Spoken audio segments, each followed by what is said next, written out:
Welcome to the following presentation of the Southeastern Conference on ESPN. Welcome to ESPN College Football presented by Chili's. We are set for kickoff. It's the SEC opener for number 9 Texas as the Horns are in Gainesville taking on Florida for the first time since World War II. And we've got a couple of quarterbacks very much in the spotlight today as DJ Lagway will get the ball first.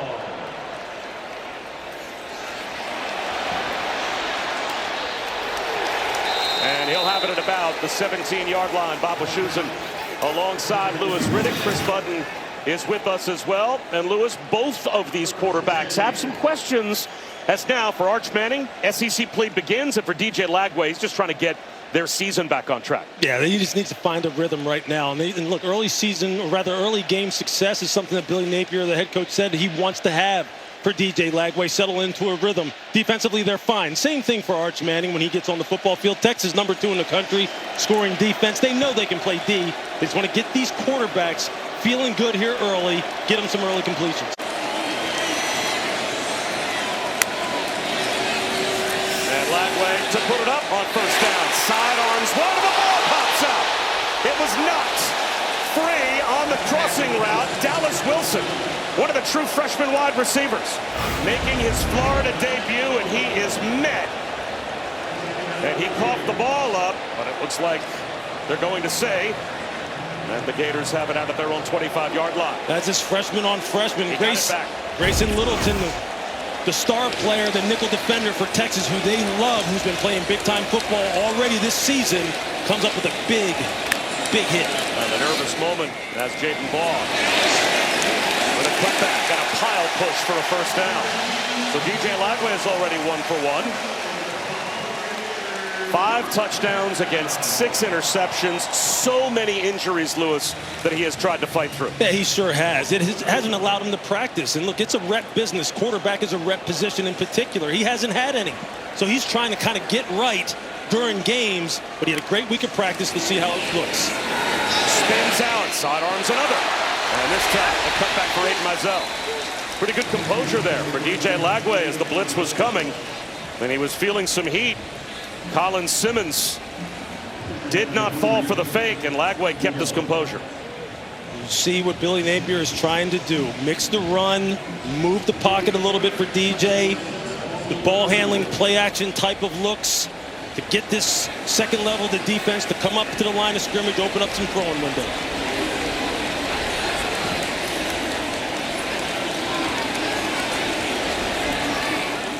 Some rain falling at the swamp. Play clock down to 5. Lagway motions Mizell. Baugh shakes off the tackle of Colin Simmons at the line of scrimmage and picked up a yard, maybe a yard and a half. Lianga Lafau eventually finished him off. So now the Gators faced with an early 3rd down. They want to try and keep DJ in 3rd and manageable situations. 3rd and 5, 3rd and 6. They feel that they can deal with that. You know, Texas is going to really try to change the looks. Show blitz, drop out and play coverage. Late rotations by the safety, all orchestrated by Michael Taft, the All-American free safety, number 16, lined up in the middle of the field. The Gators have struggled on 3rd down, and Texas has been arguably the best defense in America in the early going. And just like that, the tables turn. Mizell, catch and run for the first down. Nice composure by DJ Lagway. Finds Mizell just coming across on this shallow crosser against this zone coverage look. Puts it right on him so he can catch and run. This is the kind of start that Billy Napier, who you see on your screen, wanted for his young quarterback. Wants to see the ball go into the hands of his receivers, let them do the work. They have receivers now that are electric after the catch.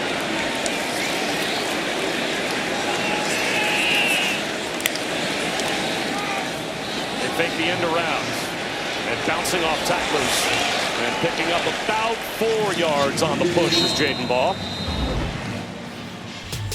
Well, offense the last 3 games, the numbers, they speak for themselves. Obviously against good opponents and back-to-back top 4 teams, but 6 giveaways, only averaging 11 points a game in 3 straight losses.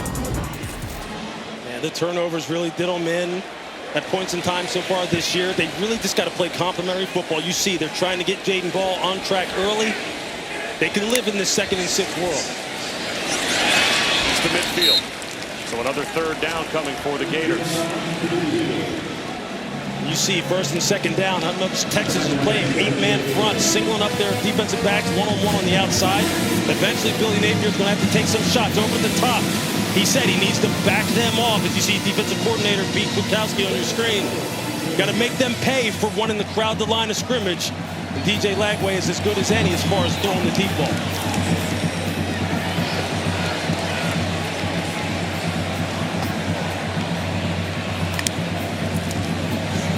Jet sweep. Burnell Brown gets to the edge.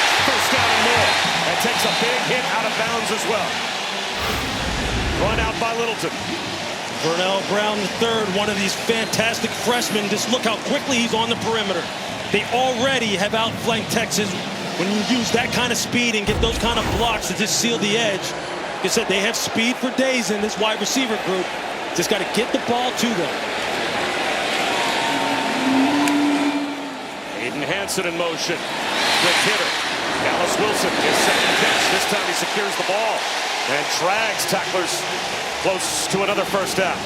Aiden Gilbach, Jelani McDonald sandwich him at the 26-yard line. This is the 1st time in about 9 years, and only the 4th time in program history that Florida has started 2 true freshman wide receivers. You can already see Burnell Brown, Dallas Wilson making an impact on this opening drive. Dallas Wilson, 6'3", 213 pounds. You just see how strong and physical he is. Jaden Ball right up the middle into the red zone. Another Florida 1st down.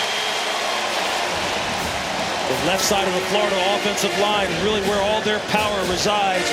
Between Harris, the left guard, Austin Barber, the left tackle. They can really run it on that side of the line of scrimmage.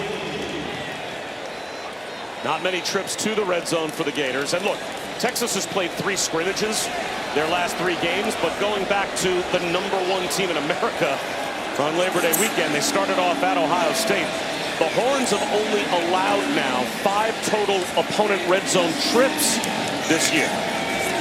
This is only the 5th this season. And springing free and now getting inside the 10-yard line is Ball. Anthony Hill Jr. brought him down after a gain of 5.5. That's amazing. You're only allowing 1 red zone trip per game defensively, and Florida's made it look pretty easy on this opening drive. Look, they're leaning on this offensive line. Just running what they call duo. Double teams at the point of attack against the defensive tackles, and then just letting Jaden Ball use that fantastic instinct that he has to find running lanes. You saw this in the 2nd half against Miami, which was a closer game than people realize. They moved the ball against a fantastic defensive front then, and they're doing the same thing here. Ball again, patiently allowing the blocks to form up and getting to the 5-yard line. They ran 2 tight ends, ran to the strong side. Michael Taft, who's really, as you said, Captain America, right? And he is the leader of that Texas defense, made the stop. It'll be 3rd down and about a half yard. Yeah, he's just about as good as they get. And down here is where he's going to really shine because of his communication skills and his football intelligence. Look, defensive coordinator Pete Kwiatkowski said sometimes Taft will change the defenses on the fly based off the way the formation is deployed. And they don't even know what he's doing, but they trust him implicitly. And they're going to need him here. Now Billy Napier calls a timeout before a big 3rd down opening drive, and it's been smooth so far for the Gators.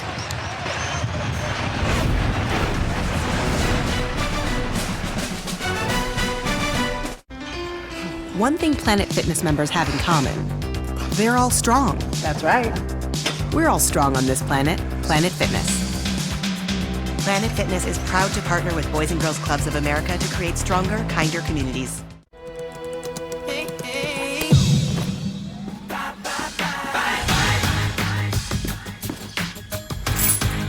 Get up to 22 hours of battery life with Snapdragon.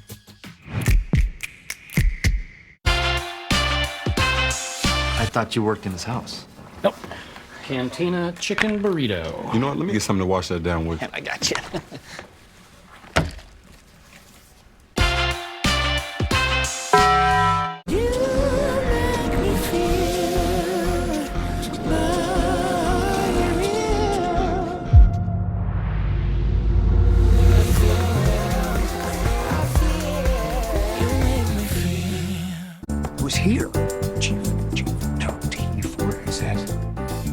Because any car that doesn't offer the confidence that it will find you is a car that stops short of amazing.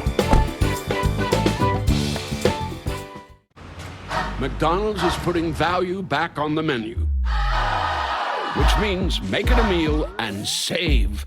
Extra value meals are back. So now, get a sausage McMuffin with egg meal for $5.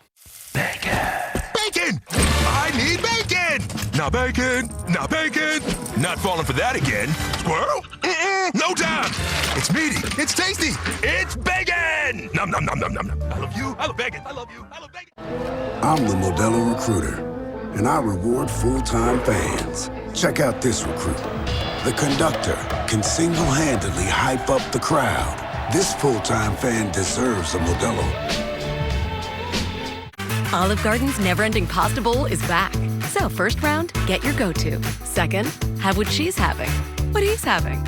Go on, try that new spicy 3-meat sauce. Starting at $13.99 and back for a limited time. At IHG's Holiday Inn Express, you can take on Miami, Mexico City, or Minneapolis. Fuel up with free hot breakfast, all while earning points for free nights with IHG One Rewards. Guest how you guessed at IHG Hotels and Resorts. A cotton bowl divided. Bitter neighbors clash. A seismic showdown in the Red River rivalry. Oklahoma, Texas. Next Saturday at 3:30 p.m. Eastern on ABC. Welcome back to the SEC on ESPN. Light rain fell before we went to break. It became a downpour while we were away as we take a look at our Chili's 3 impact players. Look, obviously Arch Manning, when they get on the football field, he has to show up today. We've already seen DJ Lagway and the fantastic freshman Dallas Wilson, the 5-star, down here in this red area now where they're at. Look for him, 6'3", 213 pounds. He gets a one-on-one situation. He's at the top of your screen, top left. Third down. Ball bounces it outside. Ball caught on the end zone. He's in. That's a Gators touchdown on the opening drive.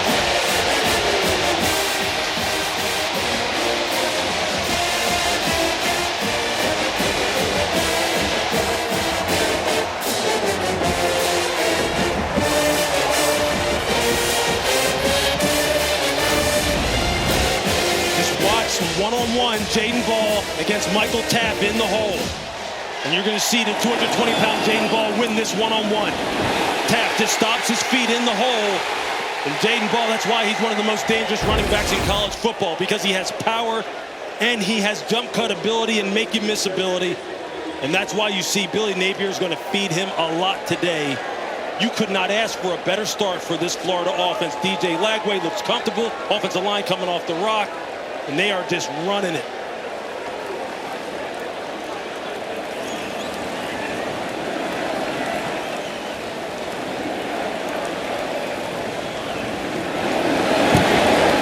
It's 7-0 Gators. A 13-play, 84-yard statement drive, Lewis, to begin. Yeah, it's about the line of scrimmage. It's about running the football. Some things will never change when it comes to this beautiful game, and it's not going to change today. The 3 for Me, only at Chili's, is now available with the all-new Big QP, fries, bottomless chips and salsa, and a bottomless drink, all for just $10.99. So if you're McDone with tiny, overpriced burgers, just come to Chili's. This Chili's 3 for Me is the best $10.99 you can eat. What's up, Coach? Yeah, Troy. You're not going to start this game? Oh. Did you just sing that you're gonna bench me to the Avocados from Mexico jingle? Well, they make everything better. Tastes good? They're good for you? No way. Guacamole. That's cool. That went better than I thought. Get another tray and the kicker. Avocados from Mexico.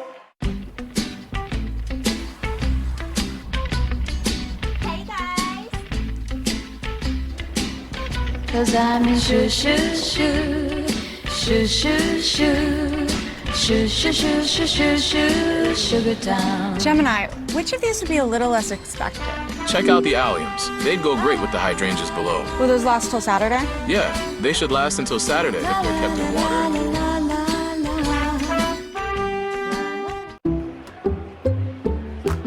I checked Allstate first and saved hundreds on my car insurance. Unfortunately, I didn't check if I unlatched Bevo's gate while taking a selfie. Bevo, no! Come back!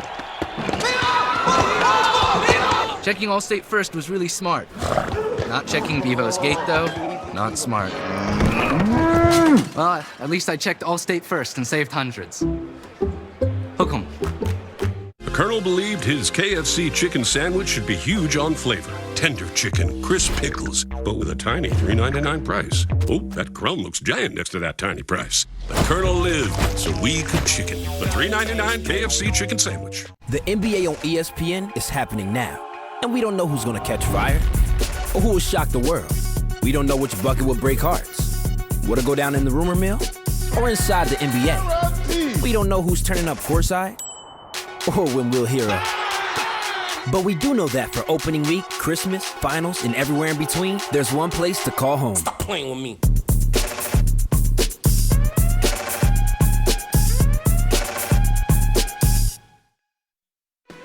ESPN College Football is presented by Chili's 3 for Me, the best $10.99 you can eat. These the headlines from the last time these two teams met. Texas, Florida, here in Gainesville in 1940. To get to Gainesville, Texas took a 42-hour train ride from Austin. Student tickets were a quarter. A crowd of 14,000 took the game in. And by the way, 14,000 was the biggest to watch a home game that year. And they were on hand to watch Texas win it 26-0. It was amazing to me, Lewis, to think that these two teams in 85 years never crossed paths in a bowl game or a made-for-TV game. I mean, these two brand names, 85 years without having played each other, and now they're conference opponents.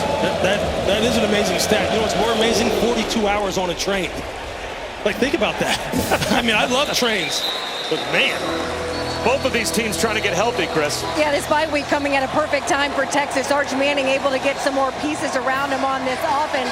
Running back in Travian Wisner, who was injured in their opener against Ohio State, is back today. Steve Sarkisian telling us he is the heartbeat of this offense. And Emmett Mosley making his debut in a Texas uniform. The transfer from Stanford wide receiver is back today after tearing his hamstring during the summer. Steve Sarkisian telling us it's the physical threat and the maturity that he brings to this offense, and in this kind of crowd today. Well, he last year was #1 in the ACC for freshmen in receptions and yards, a Stanford record for a freshman, most receptions and most yards. And now he makes the move to Texas. We will certainly see Emmett Mosley before too long. And Travian Wisner tries to get things started, and he is met in the backfield, lost a couple of yards on first down. Swamped under by Tyreek Sapp. It'll be 2nd down and 12. They just missed the block. Tyreek Sapp coming off the edge at 6'2", 274. He's one of the leaders on this football team. If you like defensive front play, defensive line play, Florida is big, and they are fast to the football. Play action for Arch Manning. Long throw to the sideline, timed up perfectly. Parker Livingston has a first down. This is what... And that has to be an early confidence boost for Arch Manning. This is exactly what Steve Sarkisian wanted Arch to see. Just let it rip. Trust your reads. Don't play rushed. When he plays rushed, he said that's where his mechanics break down and his accuracy goes out the window. He worked hard on that in the bye week. Good start for him.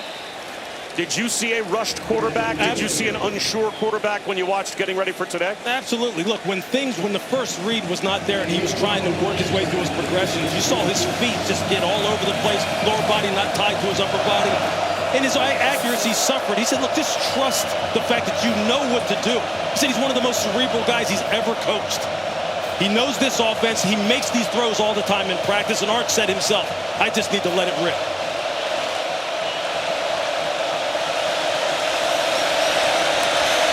Five-man rush.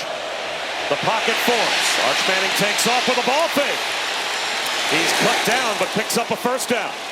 To the Gators' 40-yard line, Bryce Thornton made the stop. And this is one of the things that defensive coordinator Ron Roberts was afraid of. He wants to keep Arch in the pocket. He wants him to have to play the position from the pocket because you see what he can do with his legs. Play action fake. Hit to the line of scrimmage, maybe gained a yard. Miles Graham collapsed the pocket.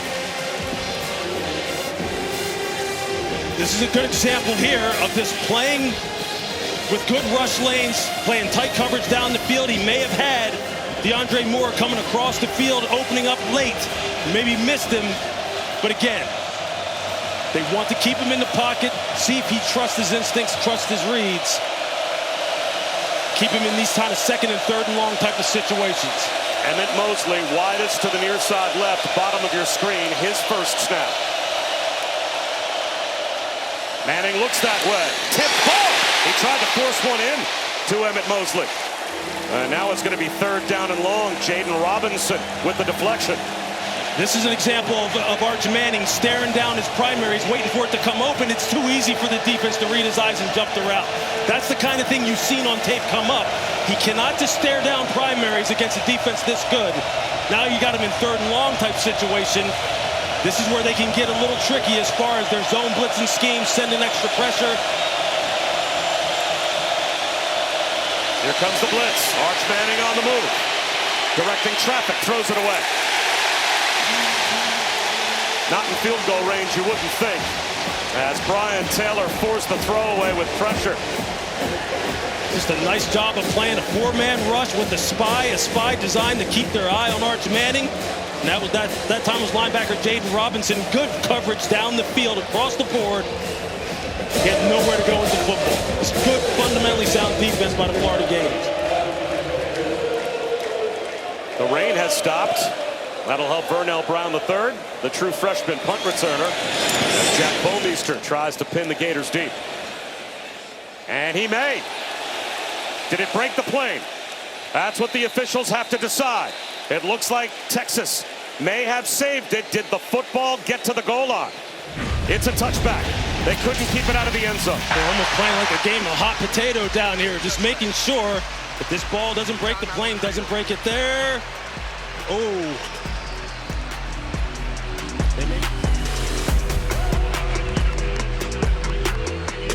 Opening night begins Tuesday at 5 on ESPN and the ESPN app. Hooked. Any questions?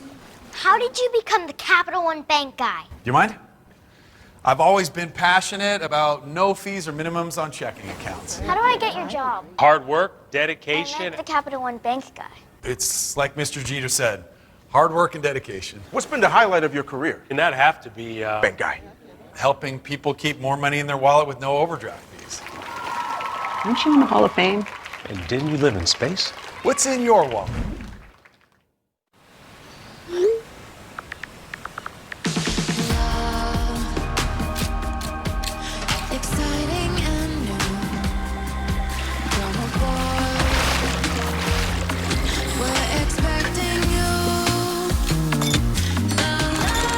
Some trips are felt beyond words. From sun-drenched days to starlit nights. No one connects you to the Caribbean like Princess. Princess Cruises, sailing the Caribbean. Book now. Welcome to Dave & Buster's Game Day HQ, the best place to watch every play. 10 wings for $10. Nice move. Watch every game with Game Day deals at Dave & Buster's. When things heat up, you don't just want a cold one. You want the coldest one. The cold lagered, cold filtered, cold packaged one. Mountain Cold Refreshment. Coors Light. Choose chill. You gesture, the world responds. Any car that doesn't offer that sense of control is a car that stops short of amazing.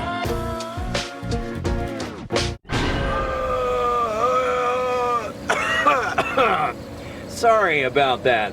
We'd like to try the Monster menu. The Monster menu at BK is frightfully fun for families of all kinds. You rule. For the keys to victory here today for the offense for Florida, they started off perfectly. DJ Lagway, early success, hasn't pushed the ball down the field yet, but it's coming. For Texas defense, they want to coverage the skies and hit the quarterback. That's a long football game. They still have opportunities for their offense. First and second down success. That's going to be the key. Sark said that without a doubt that's where he was focused. And then defensively for Florida, keep Arch Manning in the pocket and eliminate the run threat. They thought maybe some design runs were going to be coming their way in this game. So we'll see how they are able to keep him contained.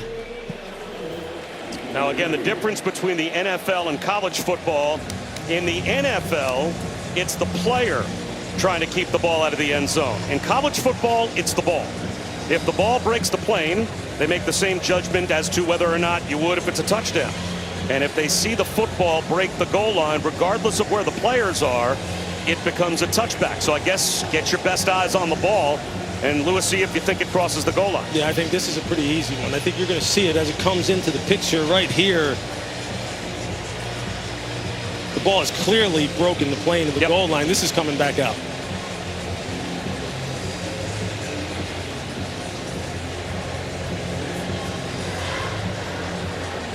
In the NFL, you'll often see players kind of tight roping the goal line, doing whatever they can to stay out of the end zone, and even saving a ball that could be well over the goal line and throwing it back into play. Well, in the NFL, you can do that. In college, it's one of those subtle rules differences. The player can be fully in the end zone as long as he saves it back to the field of play before it breaks the goal line.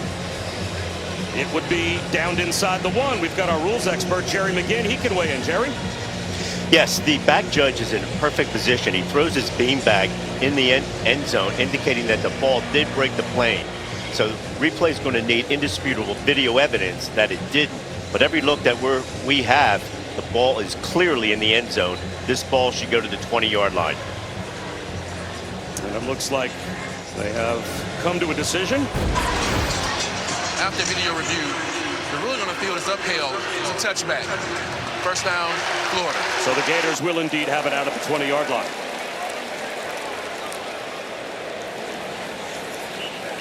See here now with their second possession coming up, DJ Lagway on his first series starts off 4 for 4. Looks real comfortable. Billy Napier, you see him there, giving him his last-minute instructions before he goes out on the football field. He's trying to keep his young quarterback calm as he comes back from all the different ailments that he has dealt with this entire offseason, lack of practice time, going up against one of the most ferocious defenses in college football. Pretty good start. Well, last year when these two teams met for the first time as SEC foes, first time since World War II, the Gators didn't have DJ Lagway. He missed that game with a hamstring injury, and they were non-competitive in Austin. But he helped put together an outstanding opening drive, and now off play action, he's got another wide open receiver, J. Michael Sturdivant. Let's go down to Chris. This has been the first week that DJ Lagway has been able to practice good on good. They talked about him getting some reps back. This Wednesday was the best practice that he's had so far, and it's something this team feeds off of. When they see him healthy, when they see him playing well, everyone else around him gets this little bit of extra juice.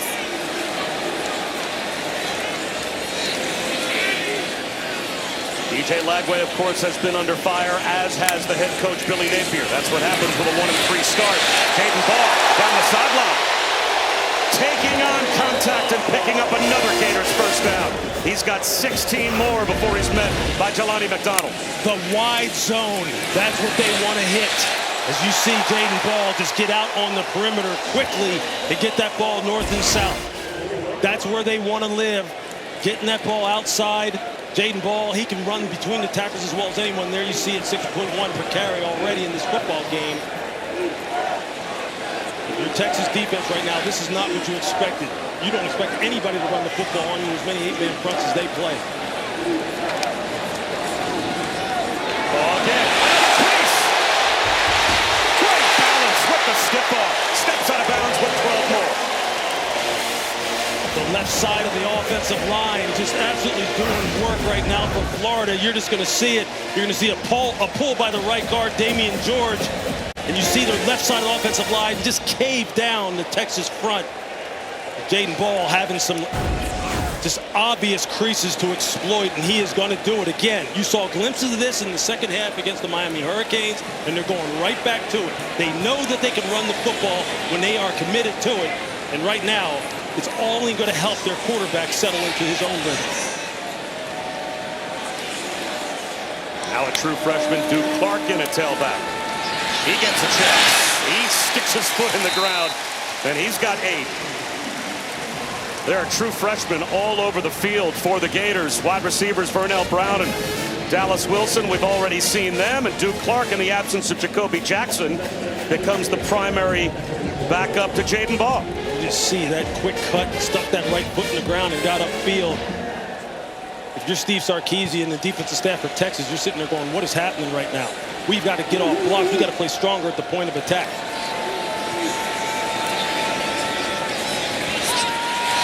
Errant throw there from DJ Lagway. So now it will be 3rd down and a couple just outside the red zone.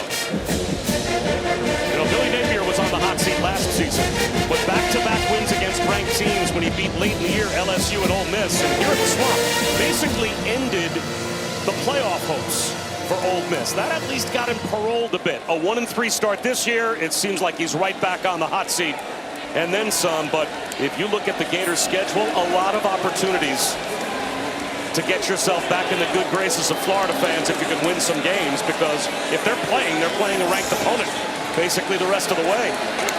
Starting with a top 10 team today. Here's Duke Clark. 1st down.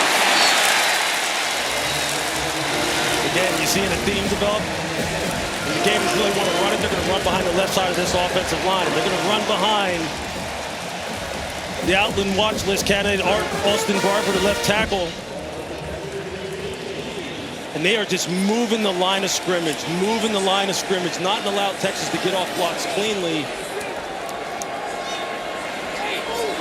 And they have settled into a nice physical rhythm as far as their play calling is concerned. And Jaden Baugh back in. They fake the pitch to him. A rollout for Lagway. And this time he'll throw it away.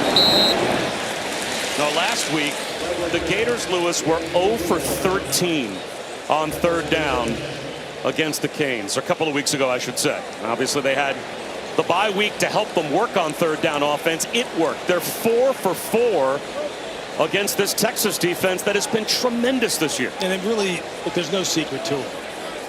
Young quarterbacks really benefit from a strong, dominant run game. I think as you saw Lagway just kind of rolling out right there, just want to kind of like maybe check on him a little bit. The way that play ended. Jump cut for Baugh. And now they're going to need another 3rd down conversion. Let's go back and look at the 1st down rollout by Lagway. Did he hurt himself a bit? And he came up with a little hitch in his giddy up at the end of that play. And boy, all he has been, it seems, off and on. Last season, all during spring and summer, and into this season has been one injury after another, trying to fight them all off. Yeah, he's dealt with various different ailments, some in his lower body. You saw there, maybe favoring that right leg. He's hoping he's all right and he's able to work through whatever's bothering him right now. Red zone, 3rd down and 8. Lagway. Jump ball incomplete, up over the head of Dallas Wilson. So this time the Gators stall, and they will send the field goal group out to try and take an early 2-score lead. You see DJ jogging off the field. He is definitely favoring that right leg a little bit. And you know how this compromises everything you're trying to do as a quarterback when your base is just not right. He's a right-handed quarterback. His right leg is his plant leg. This is something to watch as this game goes on. Now, last year when he had the hamstring injury, even against LSU, they basically just made him a pure pocket passing quarterback, and they managed that game and won it without the element of Lagway running it at all. So they've been here before. We'll see if they can do it again, but a red zone stop by the Texas defense forces the Gators into a field goal attempt that Trey Smack puts through. And it is 10-0 Florida. For 20 years, Allstate has celebrated every field goal and extra point made at participating universities by donating to the university's athletic scholarship fund, supporting all student athletes. Thank you to Allstate. That's a great start for the Florida offense, in spite of the fact that they settled for 3 instead of getting 7. The confidence has to be there after the first month of the season. There was no confidence shown by their offense. Yeah, there's some nice complementary play calling going on by Billy Napier right now. As far as the run game and the move the pocket game, the play action pass game. You know that they have wide receivers that can really do things with the ball after the catch. The key here is just the quarterback.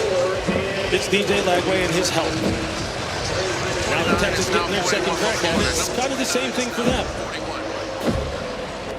They're a little beat up at running back. They got to get their running game going, and they got to get Arch settled in and get him playing on time and playing in rhythm and trust in what he sees.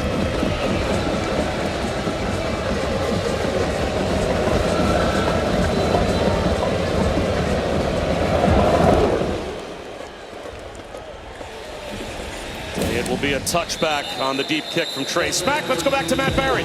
Okay, big game, Bob and Lewis. Happy week 6. You thought, could Vanderbilt do it again this time in Tuscaloosa? 6 plays, 93 yards. Cedric Alexander goes for 63 of them and anchored down early 7-0 lead in Tuscaloosa.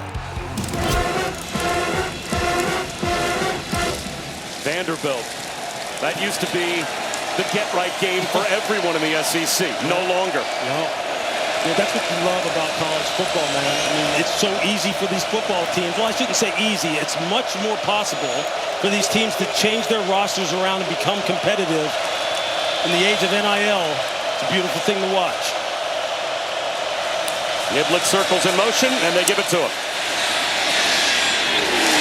The end around for about 3.5 yards. Miles Graham stayed home and made the stop for the Gators. Did he make the stop? He planted, absolutely planted Ryan Niblick, who is someone that Steve Sarkisian told us we need to get him the football. He's got juice, whether it's on jet sweeps, reverses, catching the ball in the backfield. He is an explosive component to this offense that they have to utilize.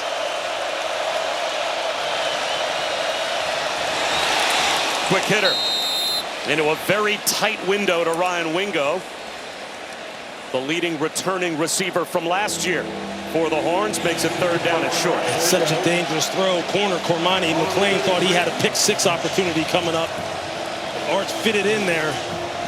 Whew, that was close. And that takes us down to the end of the first quarter.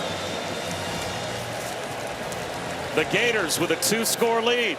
Texas has the football. These types of 3rd downs, get some points on the board. Thank you, Coach. Thanks, Rick.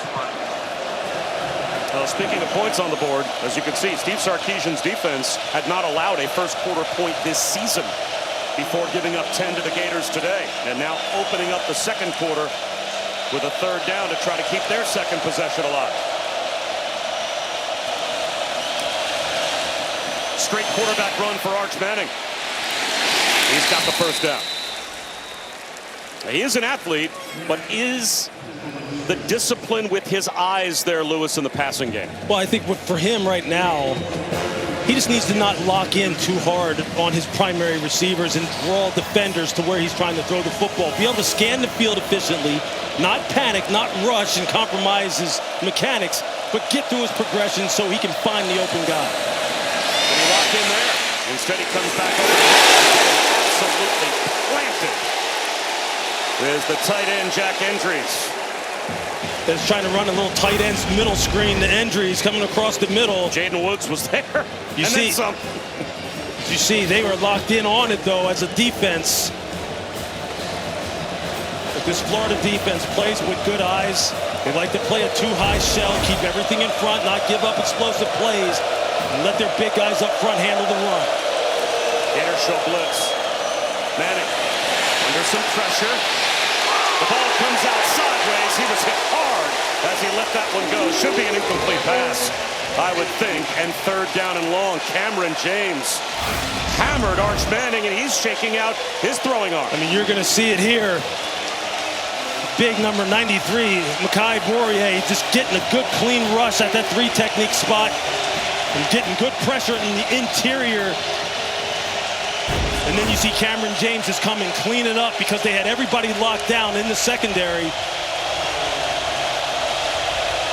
This is where Sark doesn't want to live. He doesn't want his young quarterback here in 3rd and long situations.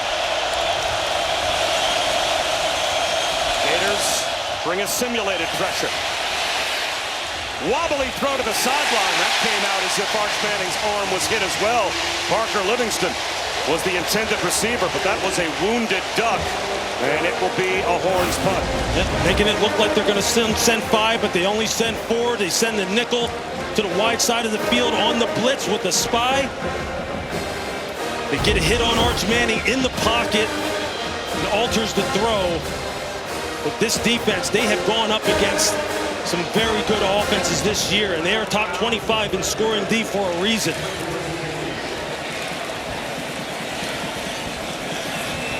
And for all the struggles of the Gators offense over the past 3 weeks, their defense, and Billy Napier said it as that punt rolls into the end zone for a touchback for Bomeister, said we're playing championship level defense. We just need consistency from the offense. They've got 10 points on the board and the ball back already.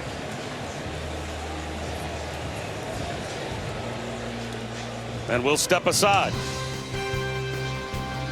It's a 10-0 Gators lead here at the Swamp.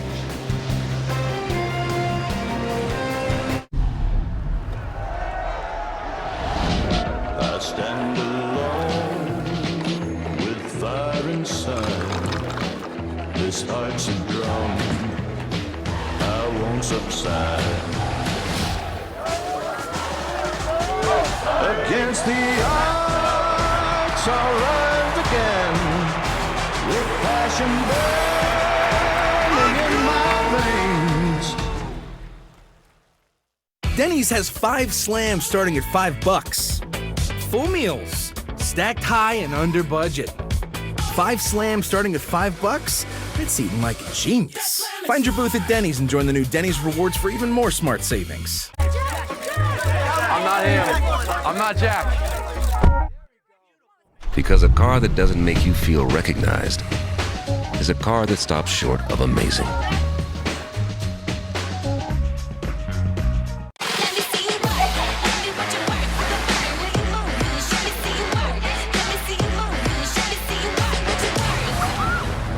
Short on nothing, big on weekend. Only on Royal Caribbean. McDonald's is putting value back on the menu, which means make it a meal and save. Extra value meals are back. So now, get a sausage McMuffin with egg meal for $5. At the home of the 12th man, this is SEC Saturday Night. Mississippi State at 6th-ranked Texas A&M on SEC Network and the all-new ESPN app. We are back in Gainesville, and you're watching the SEC on ESPN. 10-0 Florida. They've got the football, and they've got their quarterback in there, DJ Lagway, on the field, although Chris Budden, that was a question. He was in the injury tent for a bit. That spent about 4 minutes in there, came out, took some pain medication, tested that lower body on the right side, said he was good to go, went up to the offense and said, I am fine, let's continue this. He's got Duke Clark to his right. Sidearms a screen instead, tipped and caught. A nice job to jump up, stay in bounds, and turn nothing into something by Aiden Mizell. And he is finally driven back, but what an effort. That's a long throw, opposite hash on that wide receiver quick route, and Mizell's able to just get that ball down. You see where he's thrown this from. The college hashes are wider than the pro hashes. And you see he almost airmails that thing to the sideline. Mizell able to save it, pick up positive yardage. Almost looked like a second baseman turning two, kind of sidearmed it out to the edge, and a good catch. Concentration from Mizell to make it 2nd down and 6. Clark. They are running on the Texas defense. Flag thrown from the secondary. It would be the first penalty if it is accepted. Grayson Littleton made the stop. Would be a Florida first down, but we'll have to check the marker. You're going to get a holding or a hands to the face. Michael Taft and Eugene Wilson were going at it. During the run, personal foul, hands to the face. Defense, number 16, 15-yard penalty added to the end of the run. First down. So Michael Taft picks up the personal foul. I mean, he is a 5th-generation Horn. Grew up at Austin, dreaming of playing for Texas. And you're going to see Michael Taft right here just taking on the block and trying to ward it off. You see the right hand gets up in the face mask. You see the helmet just turned to the side. Look, Texas right now is in unfamiliar territory. They're having this ball run on them like nobody has done so far this season. And they have got to figure out a way to stop the bleeding. Otherwise, it's going to just lead to DJ Lagway taking shots. Play action, Lagway up the seam. Lost ball. It is a turnover. Anthony Hill heading the other way with the fumble recovery. Hayden Hansen couldn't hold on and coughed it up before he went down. Just what the Texas defense needed. The ruling on the field is a fumble recovered by the defense. Hayden Hansen with the catch. He's got 2 feet down. He's about to make a football move. He starts to go upfield. He's got the ball secured. And that's a catch and fumble. What a fantastic play by Anthony Smith, the linebacker.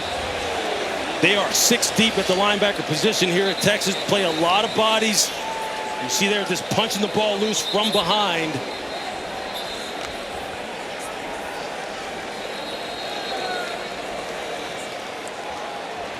That's great awareness on the part of Texas. See the ball's down. He's making a football move up the field. I agree with you, but replay apparently wants to weigh in. The ruling on the field was a fumble recovered by the defense. The previous play is under video review. Again, 2 feet down. Does he make a football move and become a runner? It certainly looked like he did. Sure does. And then Anthony Smith was able to punch the ball out. Again, Jerry McGinn is our officiating expert. Jerry, do you see what we see? We're looking at the same thing. The receiver does have control of the ball. He turns, and then the ball is punched out as a second act. So I like this as a fumble recovered by Texas. It should be 1st and 10 for Texas. Those are the kind of things as a defense that you practice so you can be intentional about it. You're looking for it in these kind of opportunities, ways in which to give your offense more reps, more series with the ball in their possession. Defenders in today's modern game have perfected this, being able to punch the ball in all different environments. The ruling of a catch on a fumble is upheld. Will be 1st down Texas. So that's a takeaway for Texas. They have at least 1 takeaway in 28 of their last 29 games. They were number 2 in America last year with 31 total takeaways on defense. And remember, this is a defense that lost, among others, 5 players to the NFL in the top 4 rounds, including 3 players in the top 2 rounds. So they have done an amazing job of not just restocking, but reloading their defense. And now Arch Manning has it in plus territory. Wisner. 2 yards. Tyreek Sapp, another stop for Florida. It's just going to be tough sledding inside running this football. Sark said we got to create angles for our offensive line. You know, maybe more gap scheme with down blocks and pullers out on the perimeter to get some angles for his offensive line against this big Florida defensive front. Sark, one of the best play callers in all of football. He's going to use the run to set up the pass. They've got to get some shots down the field and get Arch Manning into a groove.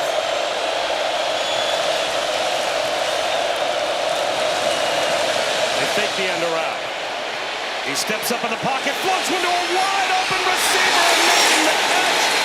Livingston with great concentration held on, and he gets up with a limp at the 10-yard line. That's what I'm talking about. See the ball handling where the defense isn't quite sure what's going on, who's going to get the ball. They have the jet sweep fake, and then Parker Livingston just kind of lulls them to sleep off the line of scrimmage and then takes off down the boundary, makes a heck of a catch, knowing that he's going to probably take a hit. Ooh, took one right on the side of that knee. And Parker Livingston has made big plays for Texas so far this year. So that is Arch Manning's roommate, Parker Livingston, over on the sideline after a 33-yard gain to make it 1st and goal Horns. Wisner to the 6-yard line. It'll be 2nd down and goal. That's about the best push that we've seen this Texas offensive line get at the point of attack so far. Had 2 double teams, then you see Wisner just hit that ball downhill. Parker Livingston over on the side. I mean, he has made some big plays for this team. We haven't called Emmett Mosley's name yet. The transfer from Stanford. You see him at the top of the screen now. To the offense's left, he's going to have a one-on-one situation. Do they eventually try and get him the football? Roll out for Manning. Just inside the front Wisner gets the touchdown, and they take the turnover and turn it into 6. You see, Travian Wisner is just going to outflank Jordan Castell, the safety. He's going to be out here in the flat quickly, and his eyes get caught in the backfield because of the play-action fake. Look, you see how he's going to open opposite, even though the running back is releasing fast to the flat. Just that reverse pivot holds him just long enough to where the running back can get out in the flat. That's the beauty of Sark's play calling. He uses the run to set up the pass, and he marries it all together. They hit 2 big plays, one to Livingston, and then the touchdown pass to Wisner. So Arch Manning, with his 10th touchdown pass of the season, gets Texas on the board after the defense gets the takeaway. The punch out by Anthony Smith. The recovery by Anthony Hill. The touchdown pass, Arch Manning to Travian Wisner.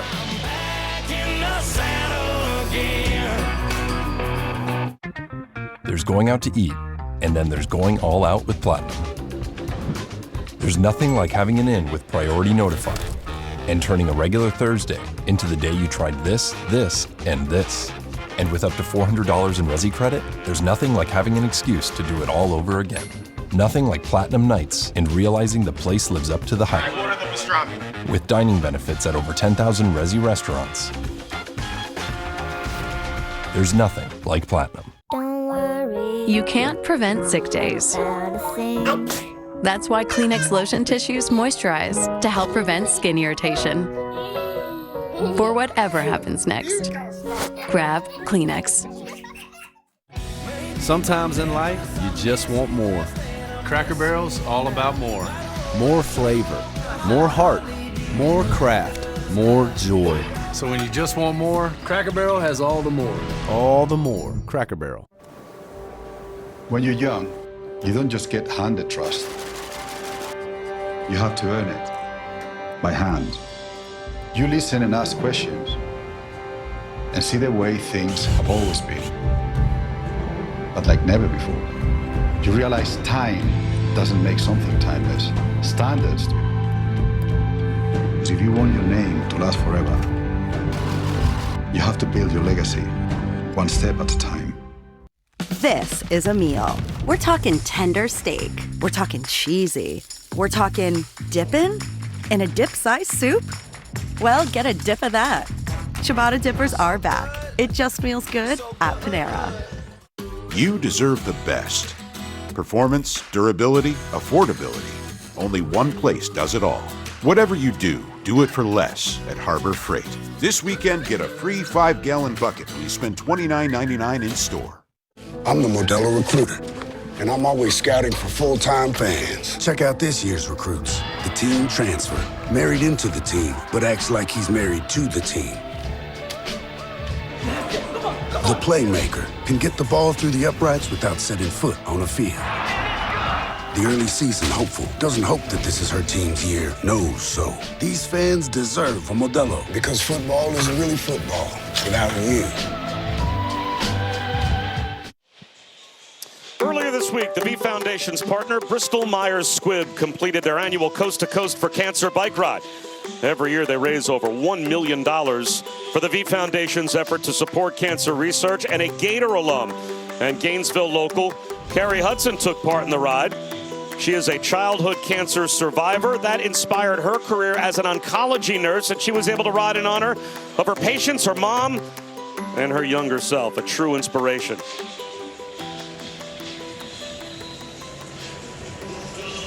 So Texas on the board.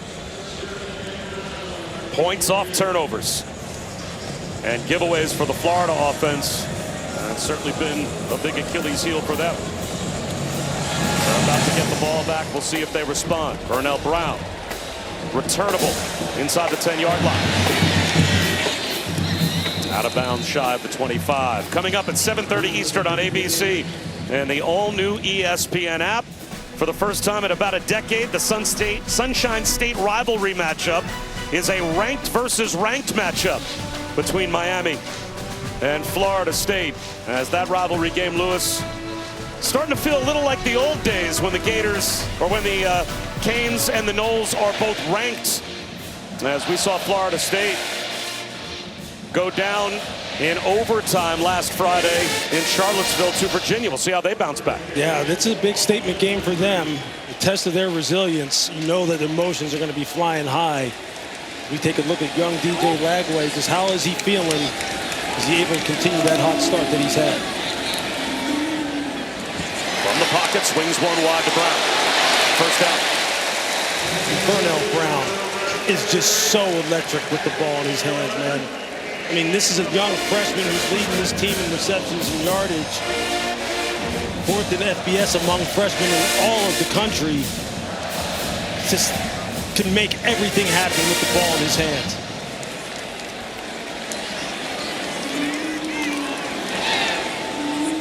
They go his way again.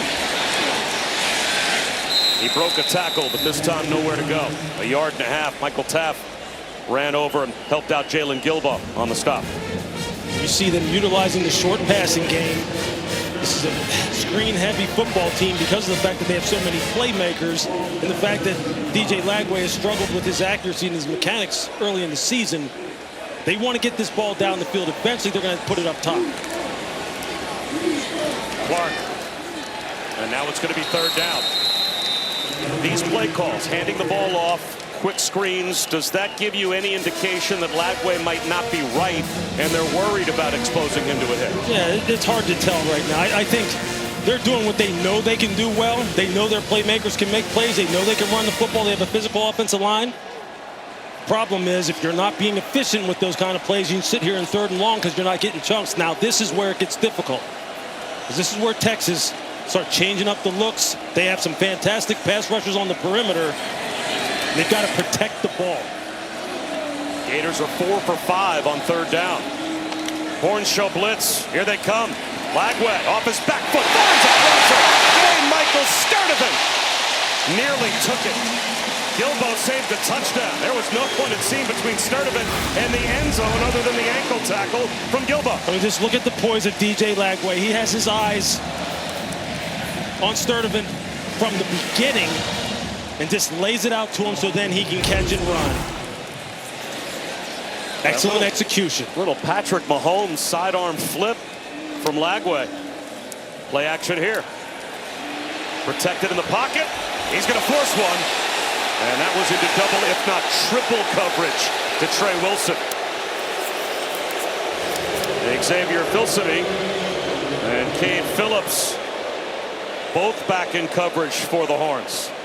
You see the Texas DBs, he threw that in the triple coverage, as you mentioned. You see the Texas DBs are just trying to play the ball. And there's no obvious pass interference there. That's the kind of decision, though, that DJ Lagway can't make. We've seen that happen so far this year, where he gets locked in as well, and this will force the ball into dangerous situations. That's what they can't have.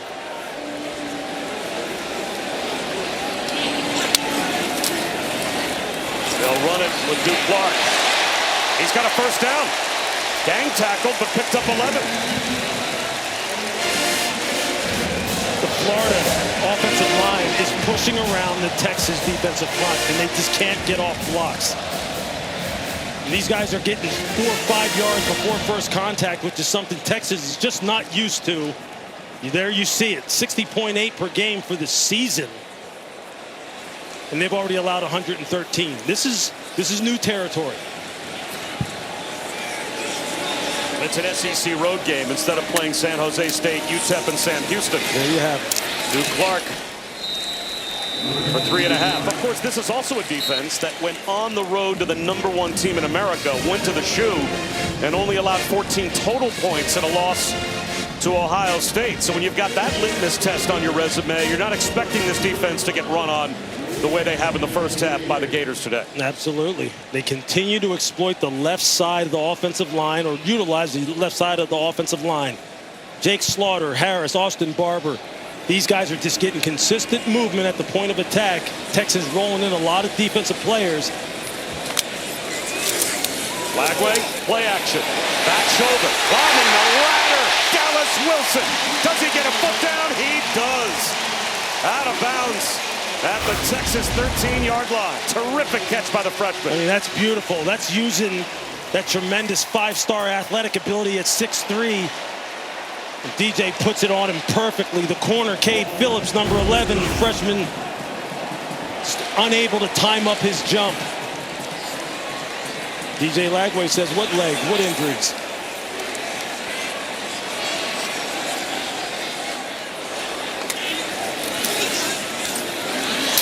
Clark bounces and then gets driven back. Picked up a yard. Cade Phillips, another true freshman on the Texas back end of their defense, came up to make the tackle. And look, they are just loaded with guys, with athletes and body types in the secondary at the second level. They're going to use them all. Florida has come to play. These running backs ball, and there you see Duke Clark just running the football with authority. This offensive line is coming off the football with leverage and power.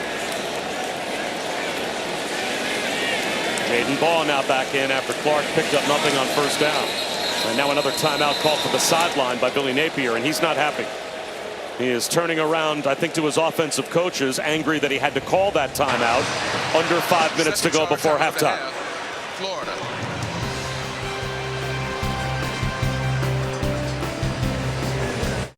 Meet Ron. Ron eats, sleeps, and breathes hoops. Us? Not us. And there's not a no-look pass, double-double, or buzzer beater he won't wax poetic on, ad nauseum. But oh, how he can nail a software solution like the best high-screen pick-and-roll you've ever seen. You need Ron. Ron needs a retirement plan. Work with Principal so we can help you help Ron with a retirement and benefits plan that's right for him. Let our expertise round out yours. I checked Allstate first and saved hundreds on my car insurance. Unfortunately, I didn't check if doing the Georgia bark at my boss would be appropriate. Go dogs! Yeah. So we need to... And it's not. Checking Allstate first was smart. Barking at my boss, dumb. At least I checked Allstate first and saved hundreds. Hey, bark boy. These guys are crazy. I thought you worked in his house. Nope. Cantina chicken burrito. You know what? Let me get something to wash that down with. I got you.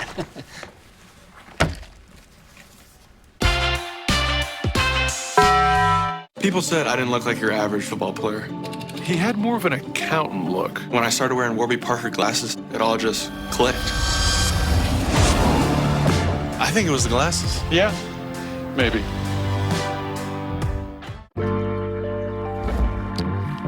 Room for 6 full-size passions. A car that doesn't elevate everyone's experience is a car that stops short of amazing.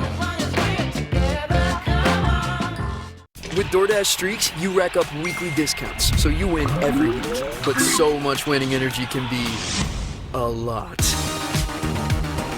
Win every week with DoorDash Streaks.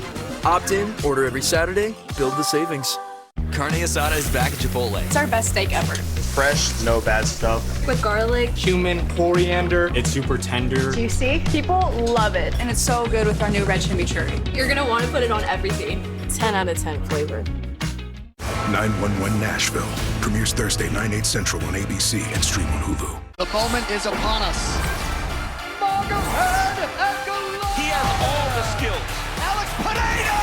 Fourth in the octagon. 2 world championship fights. My goodness, I can't wait. The Swamp is sold out, and the Taco Bell Live Más student section has been packed for hours. Only one student section can claim the title of Live Más student section of the year. Who will take home the trophy this year? And right now, the Florida offense on the doorstep of the student section, hoping to ignite a celebration as they have driven it into the red zone. This is the 10th play coming on this drive. Lewis, this will be the 3rd double-digit play drive offensively already in the first half for the Gators. You couldn't have asked for a better start if you're the coaching staff and the fan base here in this stadium right now. Lagway, play action, end zone, touchdown! The first for the freshman, Dallas Wilson.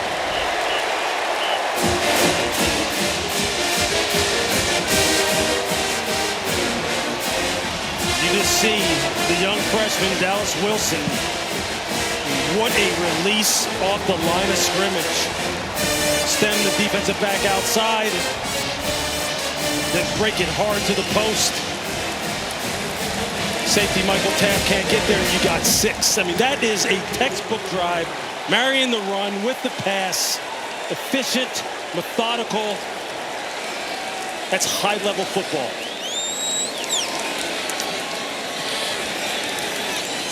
Russ Callaway, the offensive coordinator, told us Dallas Wilson's first practice, I'm watching our tight ends, and all of a sudden this guy goes flashing right across the field. I said, whoa, who is that? Well, we just found out. Watch Dallas Wilson stem the DB outside to just widen him and make sure that maybe he thinks he's going to take it to the pylon, and then breaks it back inside. Michael Taft shading too far to the field as you see the safety in the middle of the field. He can't get over there in time. See the corner, Kobe Black, he's maybe expecting Michael Taft to be a little bit more shading to his side because he's playing outside leverage. You can see his body language after the play. That's an adjustment they're going to have to make on the sideline. As Lagway gets thrown to the ground. That right leg clearly bothering him. Doesn't want to put any weight on it as he gets up, but he's gutting through it. Man, what a start for this Florida offense. For DJ Lagway now. 12 of 16, 140 yards. Touchdown. Fighting through injury. And then, Bob, I mean, as we know, Dallas Wilson is for real. They have got playmakers. Let's head down to Chris. Dallas Wilson, a kid that this staff and his teammates, they don't lack for confidence. And you saw that at the end of the touchdown, the dancing, the celebration. But in his very first workout, he got so tired that he was throwing up in the gym. All of the older guys went up to him and be like, oh, I thought you were a 5-star. Come on now. You can't keep up with us. And he's like, just you wait. A little bit of, he's not afraid to a little trash talk between teammates. Well, then he went out and had 10 catches for 195 yards in the spring game. And we were talking to Jordan Castell about that. He was one of those veterans that, as Dallas Wilson was refunding, so to speak, said, oh, I thought you were a 5-star. Then after the spring game, Jordan Castell said, yeah, I think he might be a 5-star. Yeah. Christian Clark now in the game, a tailback and a fluttering pass from Arch Manning. He had Jack Endries, the tight end, wide open. And again, it looked like he was bothered in the pocket by the pass rush. I think you're going to see Jaden Woods get a hit on him. Number 15, freshman defensive end. You see it right there. Might have got a little hands to the side of Arch Manning's helmet. But they know Texas is going to have to put the ball up in the air a little bit, try and produce some chunk plays of their own. And this defensive line is going to start to tee off. Jaden Woods, Cameron James, all of the edge rushers. DeAndre Moore in motion. Niblett on the pitch. Lasso down after a gain of 1. Boy, Devin Moore came flying up. He helped out Miles Graham on the tackle. Now it's going to be 3rd down and 9. I mean, just watch Miles Graham. Just look at this. He doesn't go for anything. Watch his feet mirror what is happening in the backfield. Look at it. That's patience. That's being sure of what you're seeing. That's scouting. That's film work during the season. And he takes off like a rocket. Now they got him in 3rd and long. Now they can dial up some of their rush games. The skies. You see the secondary trying to communicate. Gators show blitz. They're coming off the edge. Pocket collapsing. Manning.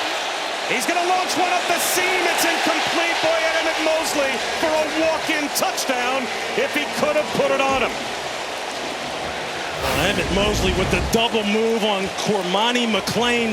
You can see it at the right side of your screen. He's able to move up in the pocket. He ran a little out and up, and he was wide open. That was going to be a house call.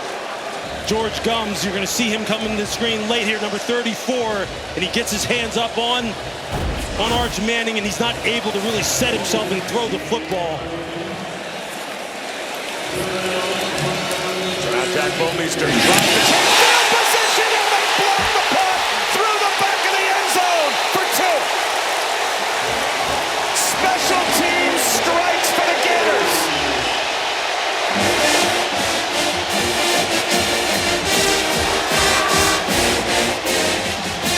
Taylor Spirito, I think, was the player that came through and blocked the punt. see a protection breakdown. The kind of thing that you just cannot allow to happen. You're going to see him come right here, scot-free. And this is what you just can't have happen. Florida has made a concerted effort to upgrade their special teams. We saw it a year ago when we covered them down in Tennessee. Big punt returns. This unit in particular has given them a lot of big plays. And that's the kind of thing that can ignite a football team and really give it just extra firepower. Speardo scores 2. And Texas is lucky it wasn't 6 more that went through the back of the end zone. It's now 41. 19-7 Gators, and they're about to get the football back. Joe Houston, the special teams coach for the Florida Gators, has a professional background, worked in New England for years. And I can just tell you this, when you work for the New England Patriots and you work under Bill Belichick, special teams is a priority. And it has become a priority here in Florida, and you see what it can do for your football team. It's a 3-phase game, folks, and you see how big of a role it can play.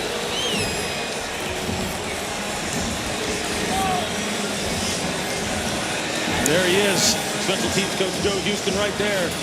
Talked to him at practice yesterday. He is full of energy.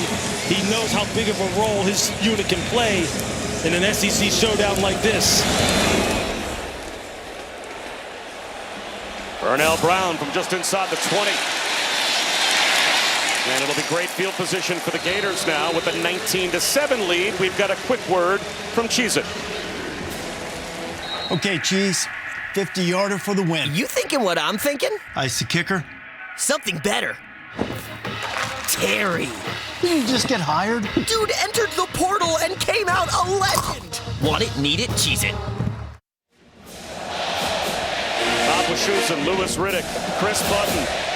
It's a 2-score lead for Florida, and they've got the football back as Texas has already allowed more points in the first half today than they had this season. And special teams scores a safety and then gets the ball back for the offense of DJ Lagway.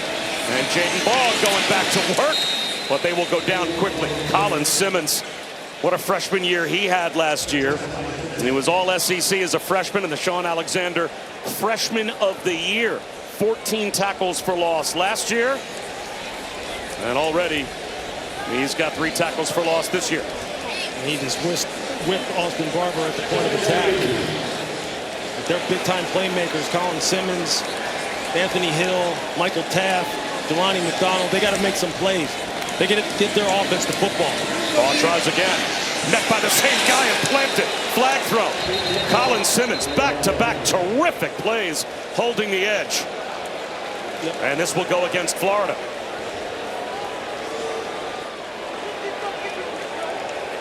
Well, they were right at arguably Texas's best.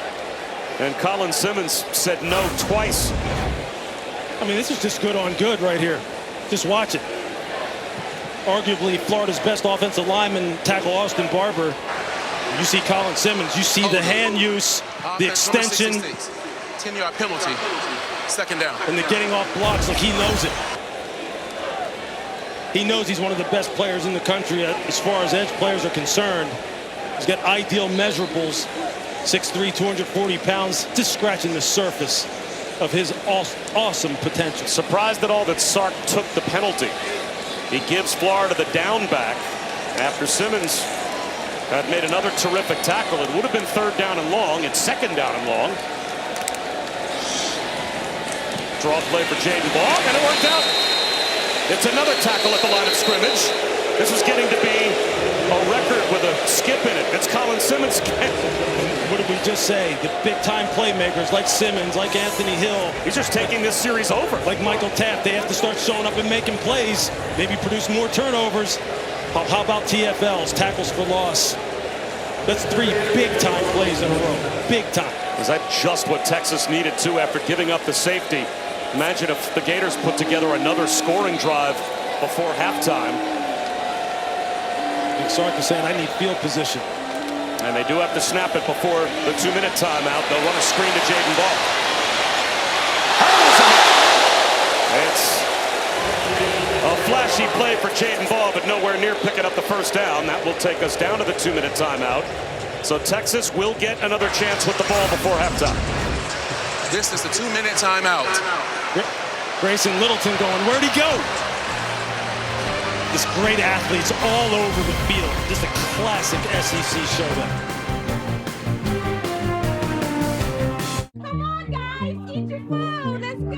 I want to taste your banana pudding. You taste my banana pudding. It's on. It's on.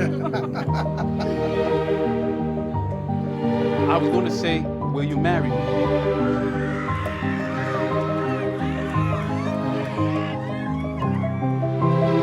Is my makeup messy? Yes, it's messy. Save 2 times more for all of life's moments. With the bank that's your ally. Your ED could be in your head, but for too long, generic ED meds have just been focused on half the problem, giving no thought to the spark in your brain that sets things in motion. That's why we made Rougiette Ready, an ED med made to work on both brain and body. It's formulated to optimize your body's natural response and dissolves under your tongue, so you're ready fast, so you can finally get out of your head and get ready. Businesses work best when they put people first. Your dedicated Cintas service reps help make sure your team has the essential products they need, where and when they need them, to help keep them looking great, feeling confident, and ready to be their best. Get Cintas. Oh, I'm ready! And get ready for the workday.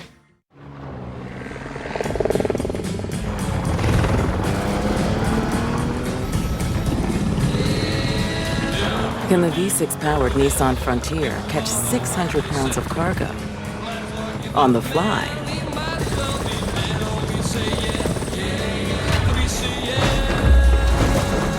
Not that you would, but you could. Nissan, #1 in new vehicle quality. Behind every DIY is more help than you think.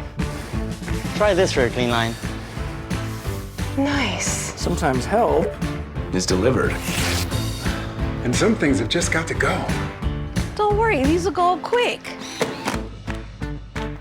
I wonder if I can link 2 ropes together. Perfect. Because do it yourself Doesn't have to mean all by yourself. What are you working on? The Disney Resorts Collection is the most magical place to stay at the most magical place on Earth.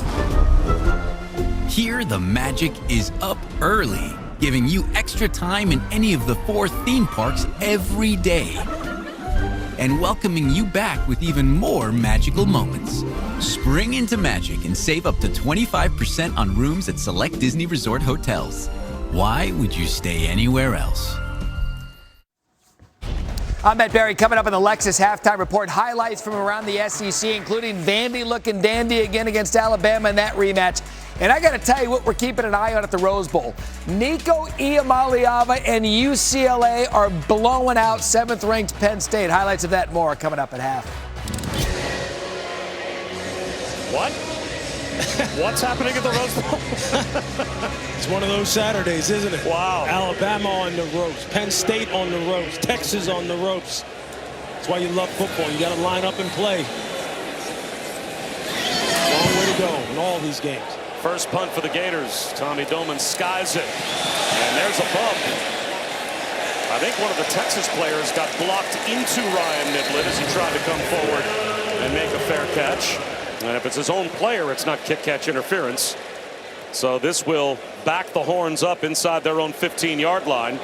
Arch Manning will go back to work now, Lewis, on a drive that feels very important before halftime for the Longhorns. Yeah, it does. There he is, 6 for 12, only 63 yards.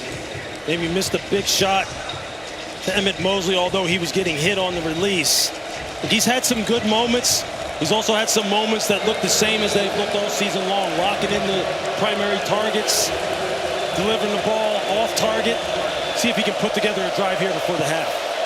The long field to deal with, but has all 3 timeouts. A little slow at the mesh point with Wisner. And he only picked up a yard. Ryan Taylor was there to bring him down for Florida. So Texas will run their 2-minute offense, it appears. A little deliberate, down to a minute and a half to go. They do start the third quarter with the ball as well. So a chance to put together back-to-back scores. As Manning will throw, but this play blown dead. It's going to be a false start. False start. Offense, number 74. 5-yard penalty. Second down.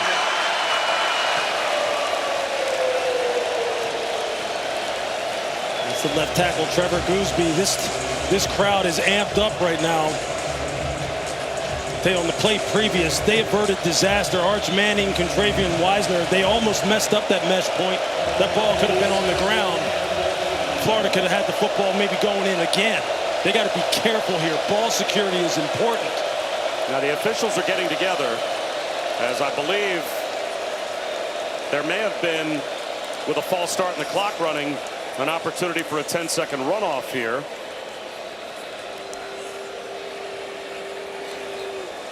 You can avoid the 10-second runoff if you're Texas by using a timeout.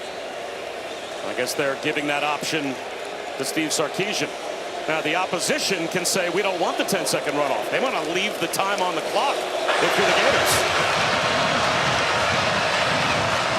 Texas has declined timeout to avoid a 10-second runoff. Would Florida want the 10-second runoff? Please reset the game clock to 1:19. Run 10 seconds and be 1:09 on the game clock. I would think the Gators would probably want maximum time on the clock as they've got Texas back to second and 14. As they still have a timeout to use.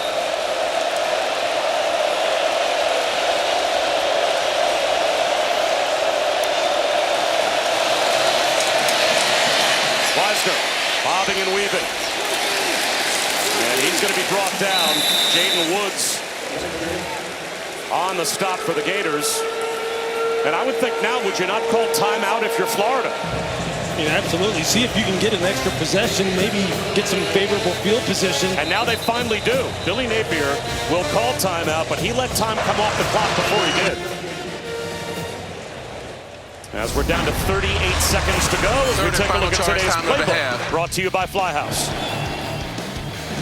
You're just seeing high-level execution by the Florida offense, starting with the run by Jaden Ball.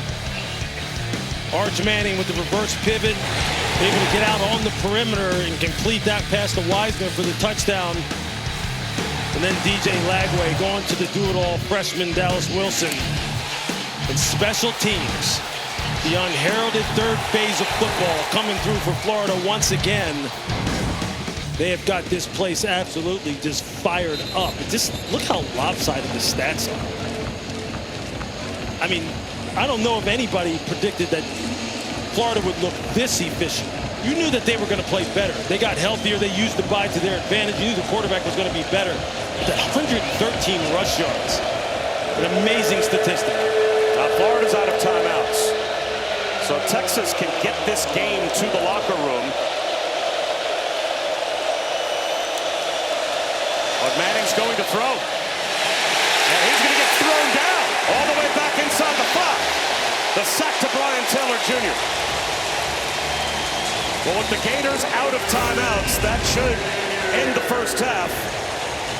Just watch and it'll be a regroup for Texas at halftime. Watch this pass rush. It's artwork. Arm over. And just assault the pocket. Connor Stroh has no chance when you're rushing with that kind of technique, that kind of power.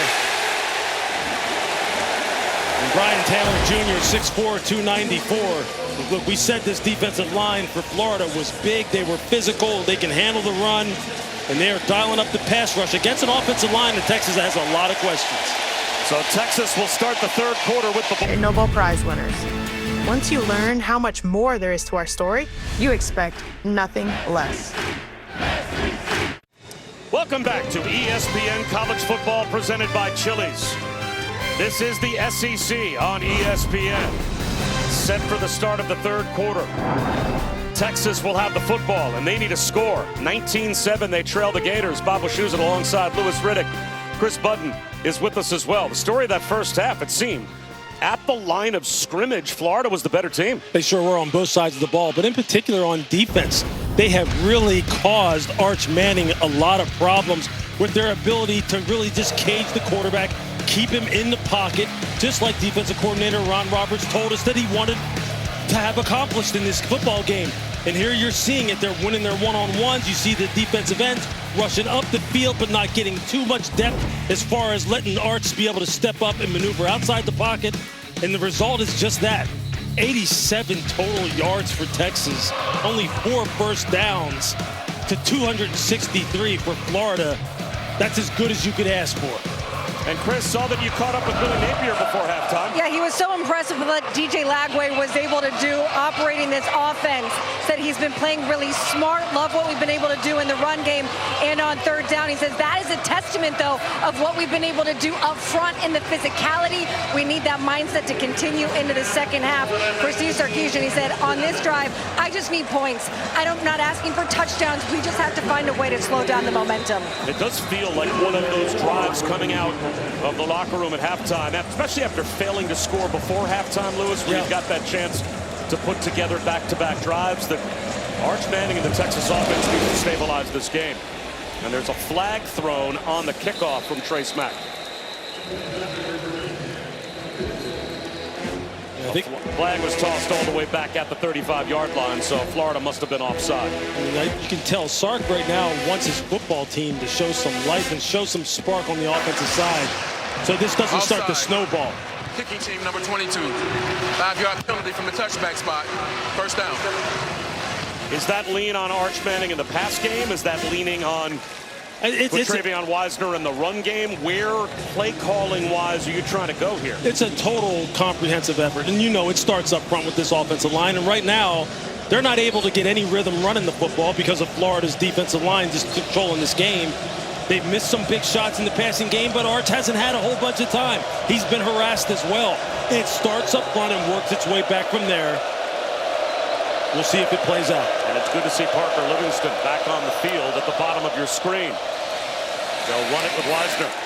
Let's go down to Chris and check on Livingston and that injury before halftime, Chris. To your point, there was a concern when we saw him leave the field. Was it a knee? You can see the brace on his right calf, but good to see him back out here, one of Arch Manning's favorite weapons. And one of his roommates. And that's a dangerous shot right there that could have resulted in a major injury. It's a good thing that he's able to walk away from that. And now he's the motion man. Again, the pocket collapses, and again, Arch Manning goes down. Mekhi Barrow getting his start back healthy for the first time in 3 weeks. Just watch the rush from the defensive tackles. They are just whipping Texas offensive line. They're winning when they get on the edge with quick hands, swim moves. And these are big men now. Barrow is 349 pounds. Brian Taylor is 294. They are controlling the interior pocket and pushing it right back into the lap of Arch Manning, and he has nowhere to go. Mekhi Barrow had been out the last 3 weeks. Makes an impact there. Arch Manning. Again, trying to escape the pass rush. Can't do it. Flag down as well. Tyreek Sapp, Miles Graham, Jaden Woods, they were all pursuing Arch Manning. Again, Arch has nowhere to go with the football. It's just a 4-man rush with the spy. Holding. Offense number 52. With man coverage. Fourth down. Man coverage across the back end. You're going to see a safety drop down into the box. Just play a little one-hole type of situation, one robber, and there's nowhere really to throw the football. By the time he sees Ryan Wingo uncovering down the seam, it's too late. The initial coverage by the Florida defense is causing him to hold the football and giving time to this defensive front to rush. Just working beautifully.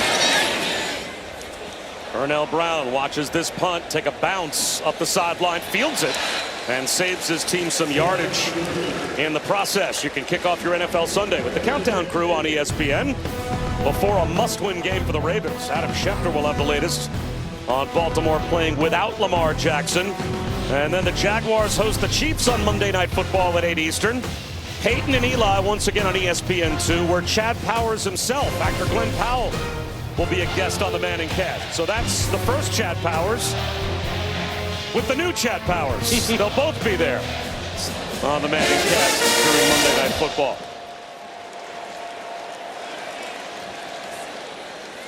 DJ Lagway with Duke Clark behind. They run it on first down. And even the times where the run game isn't as successful, it still seems to produce 3, 4, 5 yards. That's a good run through traffic by Duke Clark. If you're getting 4+ running the football, if you're getting 4+ on first down in particular, you are winning. And you're probably going to set yourself up to win the football game. And as you see, 123 rush yards today. This is what Billy Napier had in mind in terms of helping out his quarterback. A toss to Clark. No gain. That time Anthony Hill made the stop. He was the leading tackler and the leading tackle for loss, the leading forced fumble player returning for Texas. Texas had 9 guys in the box. 9. Some of it dictated by formation. They are doing everything they possibly can to try and slow down this run. And you know the play action, big ball over the top is coming because they're drawing the safeties, drawing the defensive backs closer and closer to the line of scrimmage. And you know the coaches are telling Billy Napier, we got to take our shot at some point on first down. Third down and 5. Lagway, clean pocket. Hayden ball on the left flat. The Horns rally. Having a tough time bringing down ball, though. He dives about 3 yards short of the first down. So Texas gets the 3 and out defensively. Grayson Littleton, the freshman nickel, in pursuit, arrived first to bring down Jaden Ball. That's what you come to expect from Texas defense. 9 hats to the football. 9 defenders converged and were in the screen at the end of the play. That's the kind of swarming defense that they're going to need. Now 82 for Florida. 76 is now 82.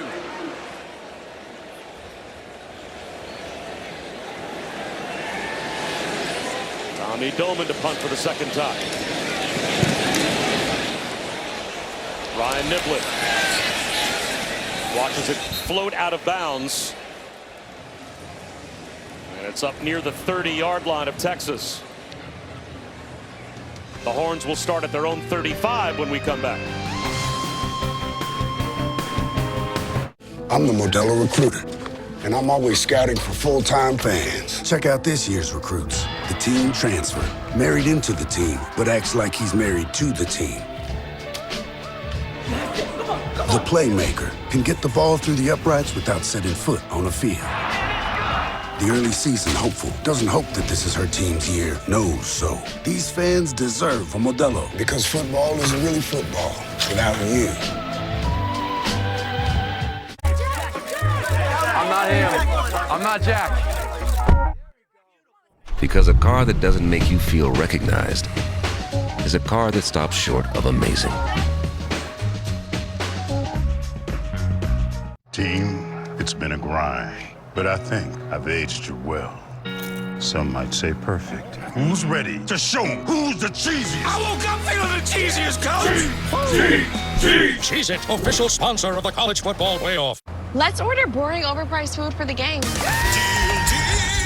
Hey guys, try Little Caesar's cheesesteak crazy puffs instead. They're only $3.99. Can't beat that in this economy. Cheesesteak? Little Caesars is the real deal. Any other advice? Yes, avoid highways. Now, Saquon? No. Now? There's a car right there. What's a car? Try new cheesesteak crazy puffs for $3.99. Little Caesars is the real deal. Pizza.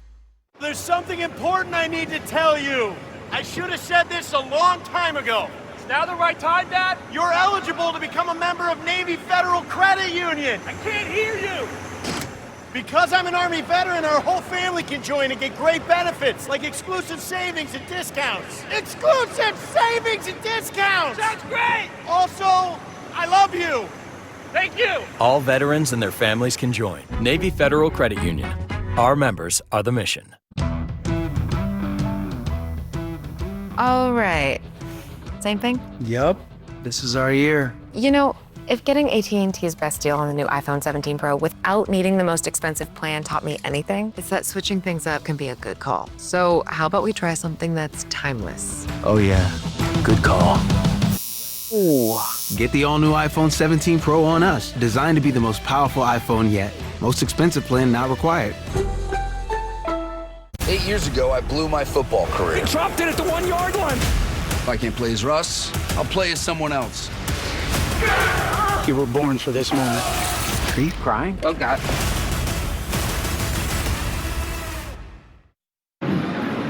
ESPN College Football is fueled by Gatorade, the original sports drink. A carbohydrate electrolyte formula created 60 years ago by scientists at the University of Florida to help athletes hydrate better than water. Yes, indeed. 1965, Dr. Robert Cade and a group of UF scientists developed Gatorade in conjunction with the football team. It gained notoriety when Steve Spurrier won the Heisman back in 1966. Gators became a national story, and a lot of us have been drinking it ever since. Arch Manning looking downfield, jump ball to the sideline, and coming back to make the adjustment, Emmett Mosley. So good to see him return as he hooks up with Manning for 22. There's an example of Arch staying patient in the pocket, not letting his mechanics break down. He was trying to hit the big shot, the wingo, down the middle of the field. It wasn't there. He stayed poised and finds Mosley along the sideline. That's what Steve Sarkisian is looking for. That's what he's going to have to make those kind of plays under duress to get them back in this game.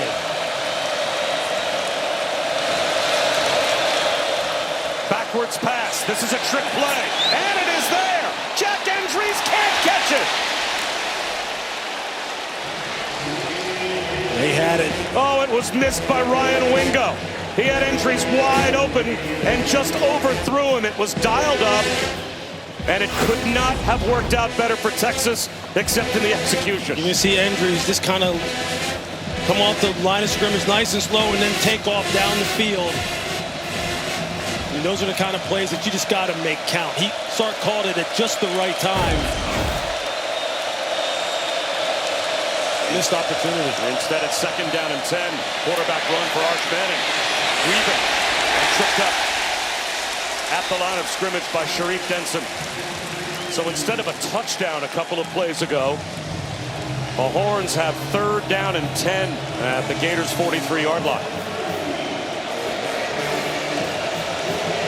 Just continue to have issues with being able to establish some go-to plays on 3rd down situations, and here in the swamp here today, it hasn't gotten any better.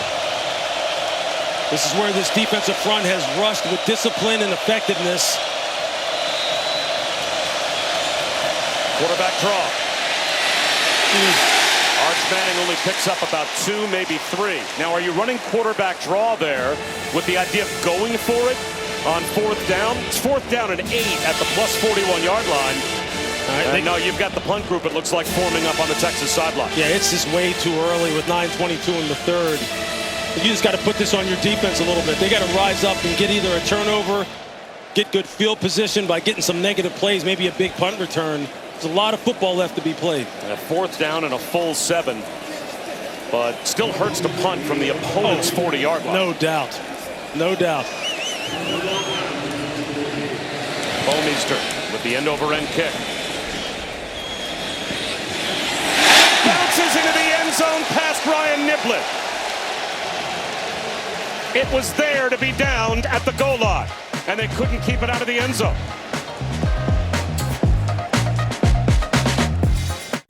Halloween is on Disney Plus. Hello. So you can feel a little fear. What's this? Whoa. Or a little more fear. I see dead. Or a lot of fear. No. Or you can get completely terrified. Choose wisely with Halloween on Disney Plus. This is Judy and Pedro. They just bought their first home and are learning a lot. Thanks to Google, Pedro knows more than he wanted to about gravel. Huh. And Judy wouldn't call herself a plumber, but she dabbles. Wait, how do these things work together? Honey, I did it! So far, if they've learned one thing about home ownership, is that there's a lot to learn. Good thing you can just ask Google.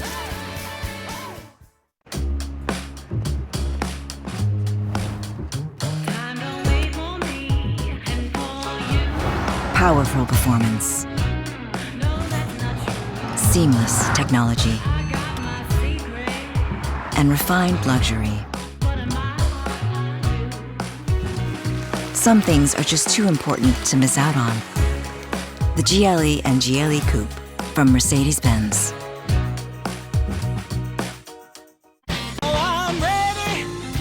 Businesses work best when they put people first. Your dedicated Cintas service reps help make sure your team has the essential products they need, where and when they need them, to help keep them looking great, feeling confident, and ready to be their best. Get Cintas. Oh, I'm ready! And get ready for the workday. GSSI profile complete. How much sweat are you willing to lose? Because when you do that, you can surpass the hype. You can inspire generation after generation. You can compete against anything. So how much are you willing to lose? That's how you know. Hey now, say now. How much you willing to win? Hey now, say now. Hey now, say now.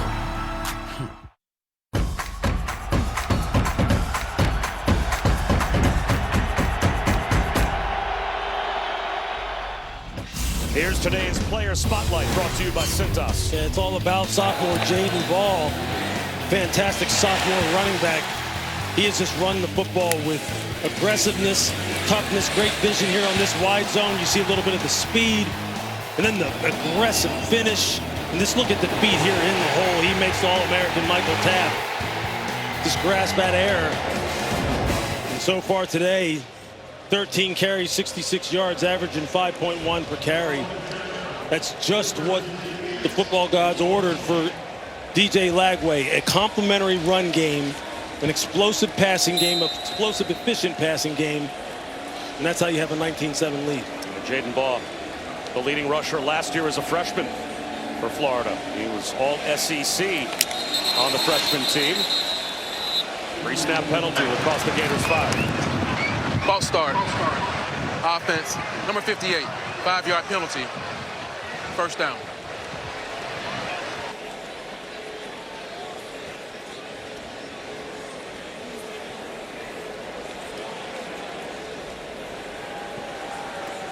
You're Billy Napier, you are telling your quarterback on the coach-to-player communication, just keep everybody locked in. You're running the football effectively. They're playing good football.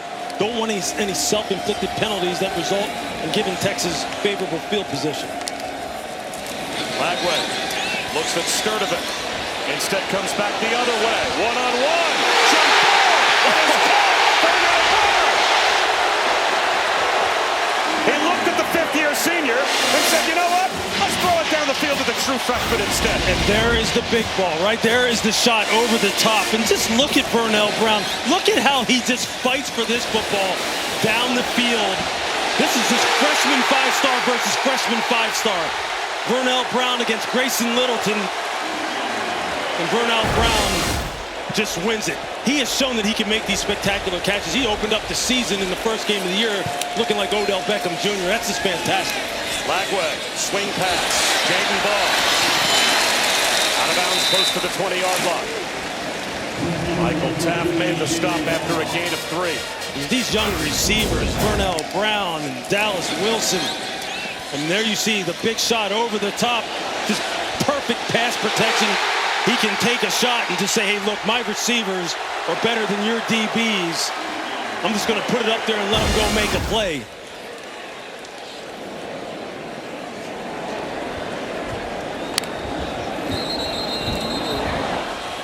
A before the snap, a penalty again. Another false start.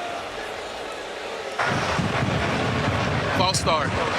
Offense, number 70. 5-yard penalty. Second down. It's Damian George. Right now, the only thing stopping Florida's momentum on offense is themselves. Billy Napier is in a groove, and he is locked in with his quarterback. He's locked in with his offensive line. The running back's running hard. Burnell Brown III, Eugene Wilson, all making plays. Sidearm throw. Mizell hoping for a tunnel screen to develop. And that door shut quickly by the Horns. Brad Watson bustled over to make the stop for Texas. But now it's 3rd down and 9 just inside the 25-yard line. Critical for Texas to shut the door in this 3rd down situation and force a field goal attempt. Cannot afford to let this drive continue on and have Florida just continue to hog the time of possession. Give up a field goal, you're still only down by 2 scores. And a lot of time left.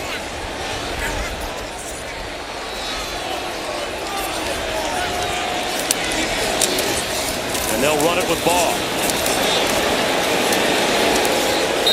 He gets to the 20-yard line. Colin Simmons made the stop. The crowd at the Swamp booing that call. But a field goal here puts you up 15 with 6 minutes to go in the 3rd quarter. I feel a little bit of their restlessness, though. Look, DJ Lagway has been in a nice rhythm. These wide receivers are making plays. There's some PTSD for Florida fans over the past few years. No question. That might be showing up here. But these young wide receivers have been making plays, and the quarterback has been protecting the ball and making good decisions. 38-yard field goal attempt for Trace Mack.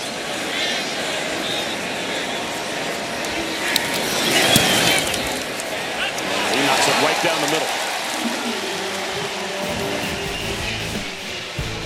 22-7 Gators. We on to the finals. Game 2 on ABC and streaming on the ESPN app. It's all happening too fast. What, you nervous about the wedding?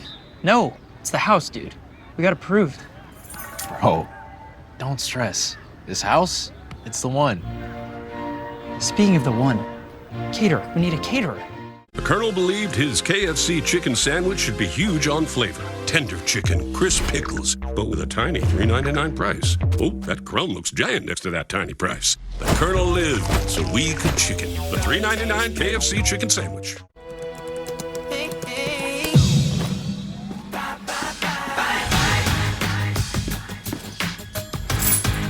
Get up to 22 hours of battery life with Snapdragon.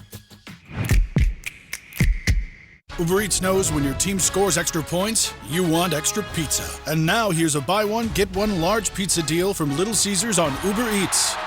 Football scores again. When football makes you hungry, get deals all season long on Uber Eats. When things heat up, you don't just want a cold one. You want the coldest one. The cold lagered, cold filtered, cold packaged one. Mountain Cold Refreshment. Coors Light. Choose chill. Olive Garden's never-ending pasta bowl is back. So first round, get your go-to. Second, have what she's having.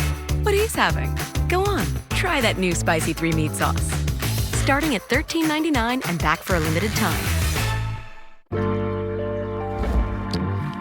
Room for 6 full-size passions. A car that doesn't elevate everyone's experience is a car that stops short of amazing. This is a meal. We're talking tender steak. We're talking cheesy. We're talking dipping? In a dip-sized soup? Well, get a dip of that. Ciabatta dippers are back. It just feels good at Panera. Let's take a look at this week's college football rankings brought to you by Capital One. Penn State has woken up against UCLA, but they're still behind, and Texas and Alabama. No easy weeks in the SEC, Lewis. Absolutely not. I mean, this is what you love, man. Decide all these things on the football field. You can't assume anything in this great college football season that we're having. I mean, just look at us. How about the games that we've called? How many upsets have we called? I mean, it's incredible. 4 upsets in a row. Wow.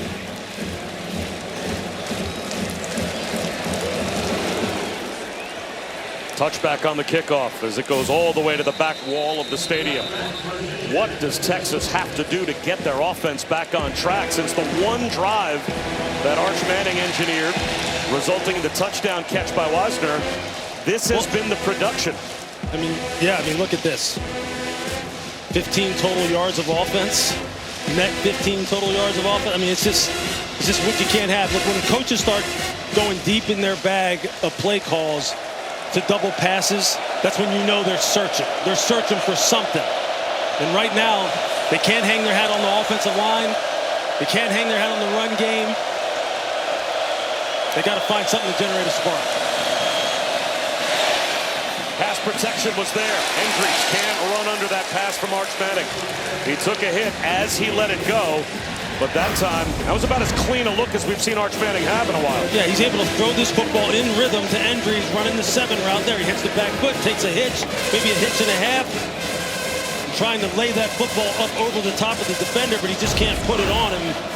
And again, he's just taking hits, and that's exactly what Florida's defensive coordinator, Ron Roberts, wanted. Hit the quarterback, rush with integrity, hit the quarterback. And now Arch Manning under center. Play action. He's out of the pocket. He's going to take off and run. Has a first down and more and slides out to about the 40-yard line. Jordan Castell forced him into the slide, but Arch Manning's got 15. And there, this time you see they lose a little bit of lane integrity. He sees the opening. He doesn't have a spy sitting there looking at him, ready to chase him down. That's one of the things that Florida's coaching staff was worried about, his ability to pick up first downs with his legs. It's a good execution on Arch's part. They run it with Christian Clark. It'll be 2nd down and 9. Tyreek Sapp made the stop. You know, Steve Sarkisian told us that in practice during the bye week, they forced Arch Manning into basically 4-3 throws, right, Lewis? Like, you have to go through your progressions, but all of that practice is really tough to capitalize on if you can't protect him. He hasn't had time to get to his 3rd and 4th reads. Absolutely not. Everything breaks down when the protection breaks down. So what do you do? Arch has shown a lot of poise. I think, look, he's just going to have to make some individual plays. He's going to have to throw the football with accuracy when the pocket is clean. Every rep counts. The throwback screen. Underthrown. Christian Clark scoops it up. And jitterbugs for about 8 yards. A yard shy of the first down, gets out to the 49-yard line. See, everything is so hard to come by in terms of positive plays. You're seeing Sark is having to dig deep into his play calling sheet. The double passes, the throwback screens, the tight end throwback screens. It's a grind for a play caller right now. We thought Christian Clark scooped it up. Did he? The ruling on the field is a catch for a completed pass. The previous play is under video review. Now the crowd, I think, saw the ball touch the ground. If, in the opinion of the officials, a player has firm grasp of the football, it can touch the ground. Now the question is, does he have full, firm control as the nose of the ball brushes the ground? Would you call that a catch? I would call that a catch. It's a heck of a catch. I mean, it is razor thin. But it doesn't look like he ever loses control of the football. Yeah, you see him. He's got it gripped by his fingertips. But he looks like he's still controlling it. Jerry McGinn, again, our officiating expert. Jerry, this seems to be one of those that could go either way. You're correct. This could go either way, but the ruling on the field is a catch. So they're going to have indisputable video evidence to dispute this. And it does appear that he does have control of the ball, even though it touches the ground. I'm expecting this to be upheld.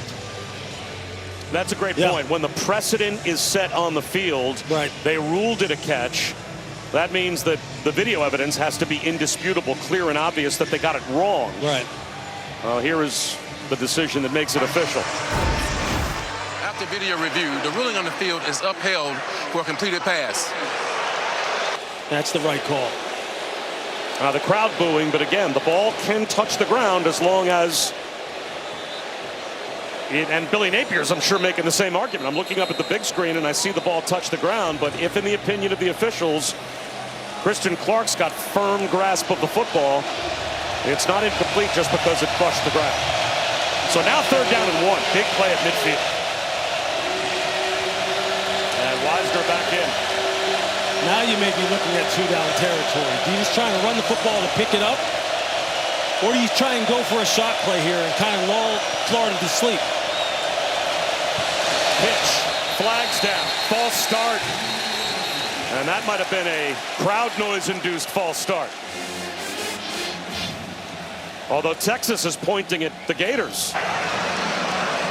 False start. Offense, left tackle. 5-yard penalty. 3rd down. And the Gators were right. So now it's 3rd down and 6. I think you're looking at the right tackle. You're going to see 73. Brandon Baker. He's the one who moved. 73 was a fouling player. Correct. It was the right tackle, not the left tackle. But now you're out of 2-down territory, possibly. Now the play calling changes.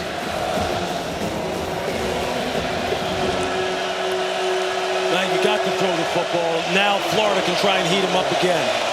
Rush with 4, keep a spy so he doesn't get out of the box. It is a 4-man rush. Long throw. Coming back to make the catch is Emmett Mosley. It's a great route.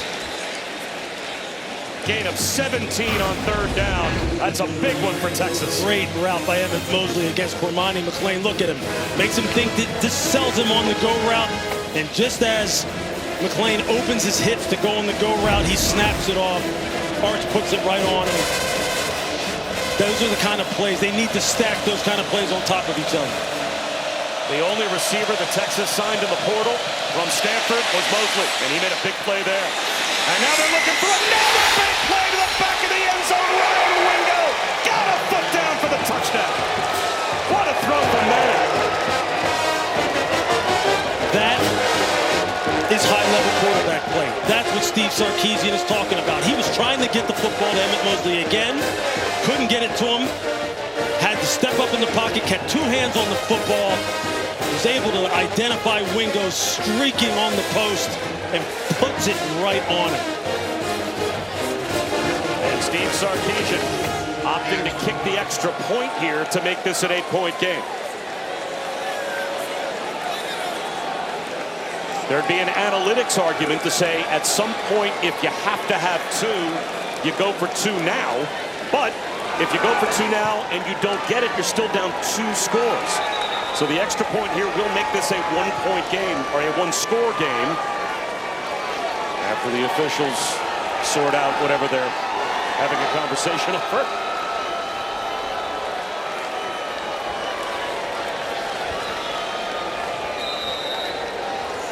And now Mason Shipley's ready to go.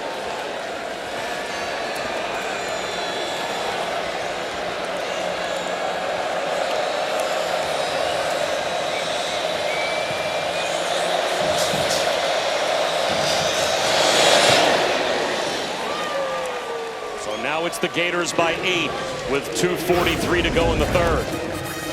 He's trying to get the football down here on the little stop route, but it's not open. So then he picks up Wingo, who's just running the post. No safety in the middle of the field.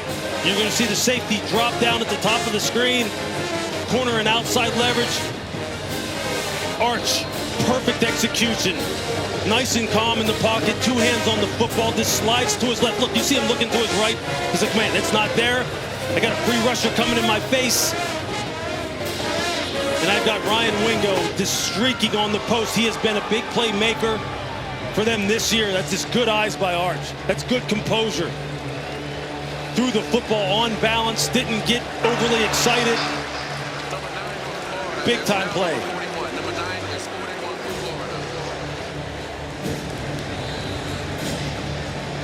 That's exactly what Steve Sarkisian needed out of his quarterback. Got to his second read, on balance, able to make a guy miss. That's going to happen sometimes. Your offensive line's going to get beat. That's high-level quarterback play. How about the sidestep of the pass rush, as you said? That was probably about as calm as Arch Manning could look, as he still had to deal with the pass rush to buy Wingo the time he needed. Darnell Brown lets this one bounce. Did it reach the goal line? It did. Took a hop back towards the 5-yard line. But it will be a touchback. So Arch Manning now with a pair of touchdown passes. One to Wisner, one to Wingo to make this a one-score game. And now DJ Lagway has been very efficient today, especially the run game of Florida that they've been able to lean on. They've got 122 yards rushing, but a lot of time left. 2:43 to go in the third. Bob Wischusen here with Louis Riddick, Chris Budden, and Jerry McGinn, our officiating expert as well. With Florida, you just keep doing what you've been doing. You've been owning the line of scrimmage. The running backs have been punishing Texas's defense. Then you mix in the play-action shots, let your young wide receivers go to work. No need to change anything as far as your approach.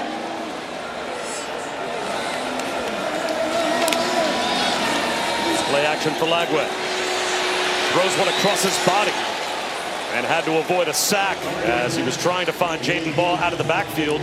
Colin Simmons all over Lagway, and now something to say afterwards as well. Has to be pulled away by Murad Watson. Big-time playmakers for Texas trying to put their mark on this football game, and Colin Simmons is one of those guys. He can change it in a heartbeat. A sack, a strip sack. Gotta make plays. Jaden Ball. That's a good run on second down. After the incompletion to make it third and a long 2 close to 3. Anthony Hill Jr. to stop. Been saying it all game long. The left side of the Florida offensive line has just been dominant. Anytime they need it, that's where they go. That time they ran just a little power looking scheme, a little gap scheme, pull the guard, and Jaden Ball just take his time. Now you've got him in a third and short situation. Exactly where you want to be.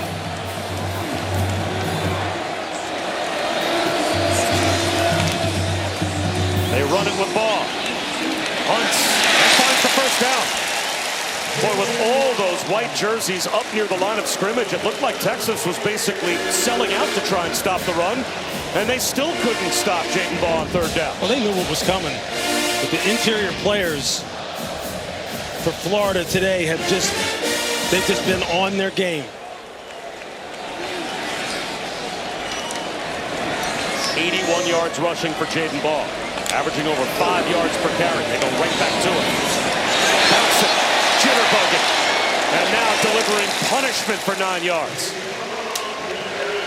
Met by Jelani McDonald. It's the subtle feet, the smoothness of his running style at 225 plus. That is just so fun to watch. I mean, he makes defenders miss in the hole with ease. And then if he's got you one-on-one and he's got nowhere to go, he's going to lower his shoulder on you, and it isn't going to feel good. We saw him yesterday. You saw him and said, "Did you lose some weight?" Yeah, he looked lean up top. I mean, he's listed at 231, but I think he's playing right now still at about 220. Yeah, he said he was a little bit lighter than that. Lagway down the sideline. Inbounds, Dallas Wilson. To the end zone, dragging tacklers for a Gators touchdown.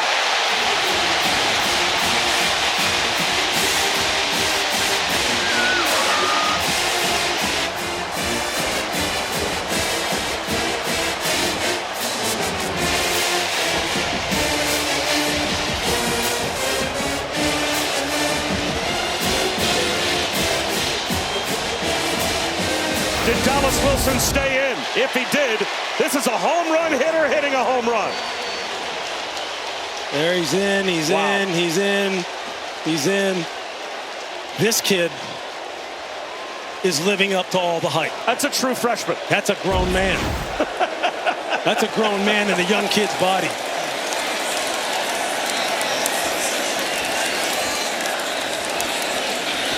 Sometimes coaches hype up a true freshman. Sometimes they tell us we really think we've got something in this kid. We're going to debut him tomorrow as Dallas Wilson is finally healthy. He's living up to the advanced billing we were told about. First of all, look at what he's doing. Look at what he does at the top of the screen here.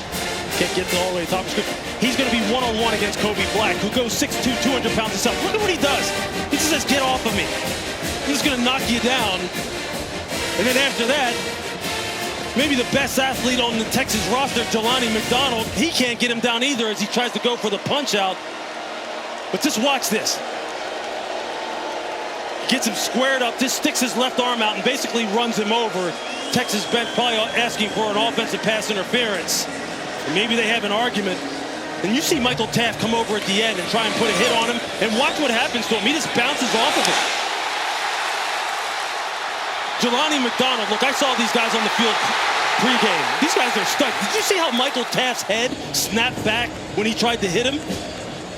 I mean, that's unbelievable. This is a true freshman, 6'3", 213 pounds, that everyone here, when you said, just tell me about Dallas Wilson, they all go, oh, everybody's face lights up. Now you see why. Again, that story, the first workout he threw up. And so all the veteran players on the team, Jordan Castell among them, said, come on, man, you're a 5-star and you're throwing up in your first SEC practice? And then he went out in the spring game, 10 catches for 195 yards. They're like, oh, you know what, you might be a 5-star. You're pretty good. We are seeing it on display today, the difference maker that he is. You see how happy his teammates are for him? That's what's even cooler. So you know he's a good kid. They said, hey, look, the coaching staff said he doesn't even realize how much we're counting on it. To him, he's just out here playing football. He'll just be like, hey, throw me the ball. I'll make a play. He doesn't care about how big the stage is. He just wants to go play. Wow. Arch Manning off play action. And as he throws, floating pass, gets it there. Stands in the pocket, takes the punishment, and finds DeAndre Moore. That's another big-time throw. Under duress, getting clobbered.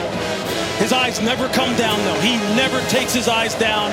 Just look at that. 2 hands on the football, just working his feet. It looks like a quarterback drill. Got planted by Miles Graham. Wisner with a flag thrown behind the play. Wisner and Cormani McClain have words. 4 seconds to go in the quarter. Holding. Offense, number 73. 10-yard penalty. First down. Brandon Baker called for a hold. That'll bring that run back. You can see Brandon Baker, the right tackle. Again, this defensive front has just been giving them a lot of problems. Start to lose the defender on that outside zone, on that wide zone. Your natural tendency is to try and grab. Texas has won 9 in a row, dating back to 2022. In true conference road games. That streak very much in doubt. Well, I think we challenged. We knew this game would be a line of scrimmage game. And certainly part of that is creating it, passing down so you can affect the quarterback, right? So we needed to get back to running the ball on offense, but we're not done, right? So in general here, we're controlling the line of scrimmage. We're affecting their quarterback, and our quarterback is playing clean. Thank you, Coach. Thank you.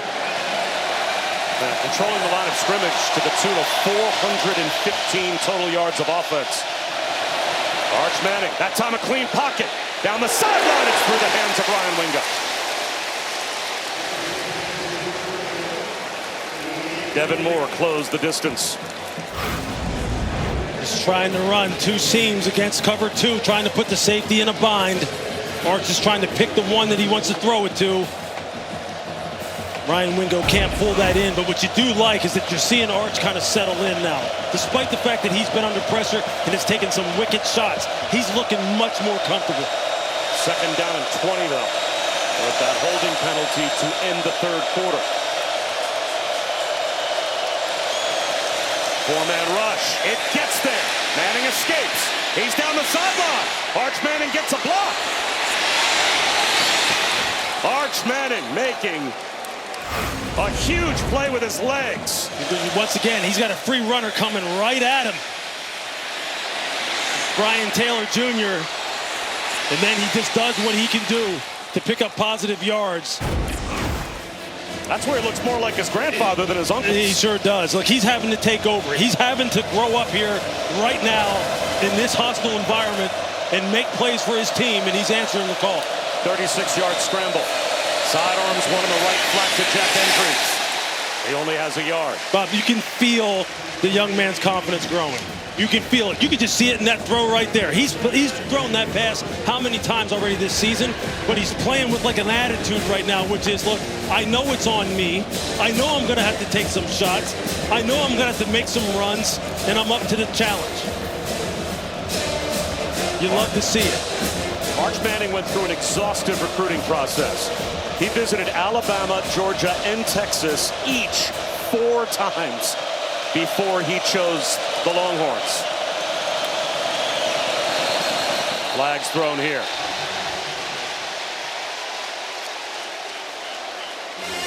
And we talked to him about his choice of Texas and why it was such an exhaustive process. Okay. False start. Offense, number 71. 5-yard penalty. Second down. And Chris, he's got some angels on his shoulder as well that have gone through this before. He does. Before their last game against Sam Houston, he got a call from Colt McCoy. It was Colt's decision to want to reach out. He's been in his shoes, not just as a Texas quarterback, but having to be the guy that replaced Vince Young. And his advice to him, just rip it, be you. Well, his team just cost him 5 more yards, another false start.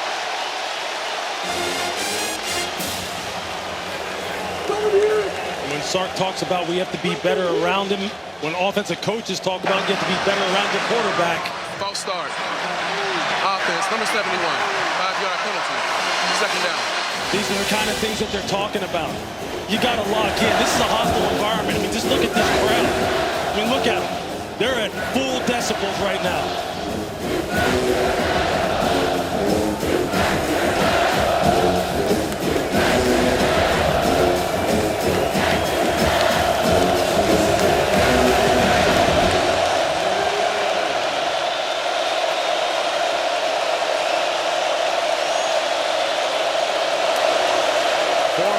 On 2nd and 19. Rips one over the middle and throws an interception.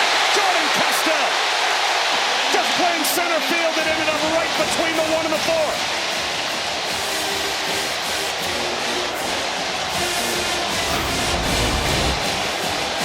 You see, he's just trying to hit Emmett Mosley coming across the field. You're going to see Castell just sitting there in this too high look.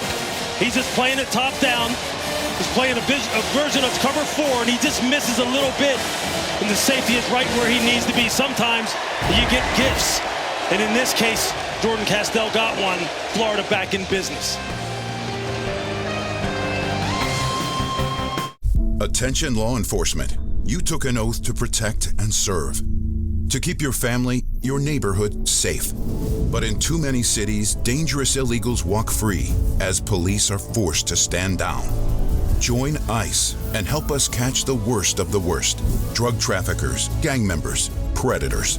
Join the mission to protect America with bonuses up to $50,000 and generous benefits. Apply now. Join.ice.gov and fulfill your mission. Look, Mom.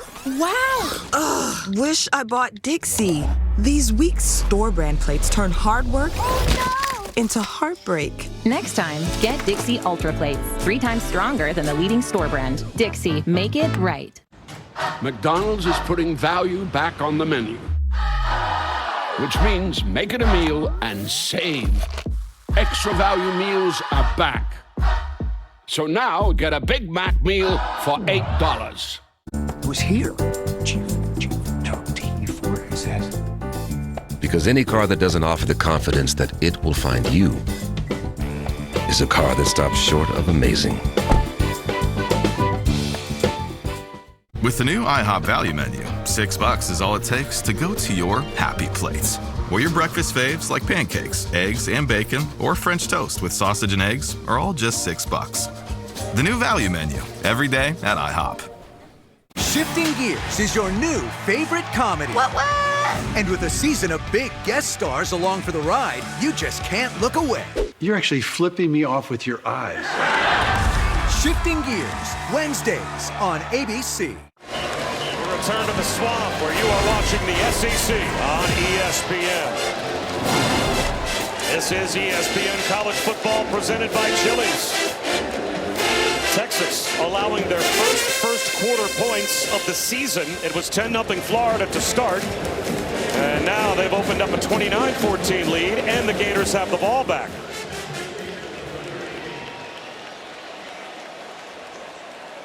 2 minutes gone by in the fourth quarter. Lagway. He's going to throw one down the sideline. Short. Intended for Aiden Mizell. Could not make the adjustment to come back to the underthrow. 2nd down and 10. Billy Napier going for the knockout shots. I mean, sometimes offensive coordinators, play callers are like clockwork. They can be predictable too, in a good way. They've been running the football effectively. Your quarterback's in a rhythm. Now let's take a shot. Let's run a double move. Let's continue to put the pressure on this secondary with our quarterback feeling it. Now they'll go back to running the football. They've been owning the line of scrimmage. They do just that. And they get 4 yards. Falling ahead is Ball. 3rd down and 6. Think about that, though. This looks like a nothing 2nd down play, right? Plus 4 yards. That's a win. It's 3rd and 6. You can live with it. It's not ideal, but you can live with it, though. You get 4 yards just falling forward. Well, it's a big reason why the Gators are 6 for 10 on 3rd down. They haven't had to deal with a lot of 3rd and 9 plus. That's right. But Texas, you got to get off the field here. Somebody's got to make a play. One of your big playmakers has to make a play. They bring a blitz after Lagway. He finds the tight end over the middle. Hayden Hansen, the tight end, 1st down. In the face of the blitz, Lagway delivers. They come with a 6-man pressure. And you see DJ picks up Hansen immediately. He knows exactly where he needs to go with the football. This is not what it's looked like so far this season. DJ hasn't looked this decisive. Hasn't looked this sure as far as the answers to what defenses are doing to him, especially when you're talking about the pressures he's been getting. He's been on it today.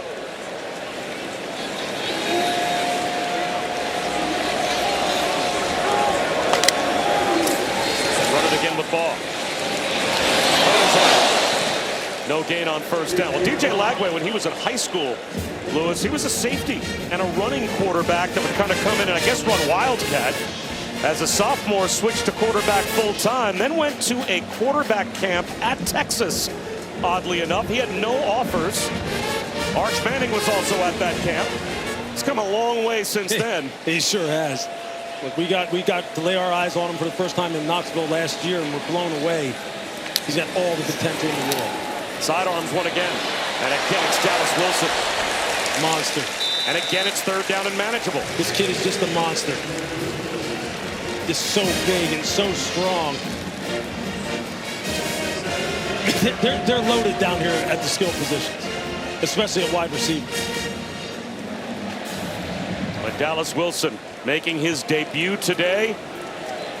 A big reason why they are 7 for 11 today on 3rd down, as he is up to 112 yards receiving with 2 touchdowns. Again, you got to answer the bell for your Texas. You got to figure out a way. You got to figure out a way to get off the football field, make them punt here. They run it with Ball. He is strung out and brought down behind the line of scrimmage by Ty Anthony Smith. That's a huge tackle for loss for the Horns defense. And that will bring Tommy Doman out to punt. That's the ideal outcome that you're looking for. Is Billy Napier, look, he knows this game is far from over.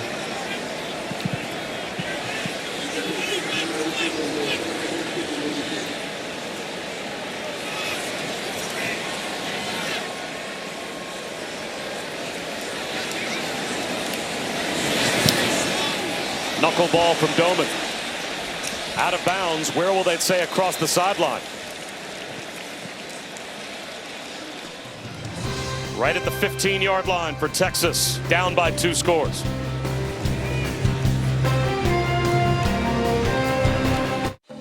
People said I didn't look like your average football player.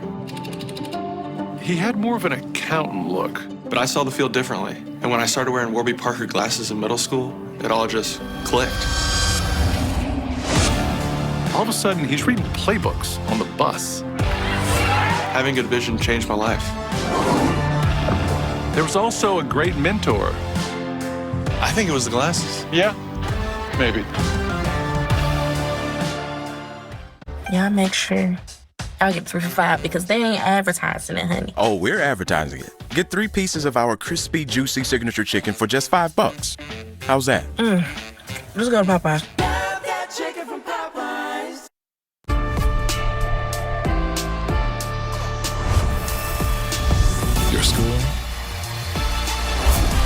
style. Pete Malone. Like, for real. Like, it's just like these, like the classes. You cannot beat these times. The Royals way better. The bread, them played out, man. You wearing mine right now. That's because I got to put you on the drill. I got to put you on there. If you love to travel, Capital One has a rewards credit card that opens up a world of possibilities. With Venture X, you earn unlimited double miles on everything you buy. And turn all of your purchases into extraordinary trips.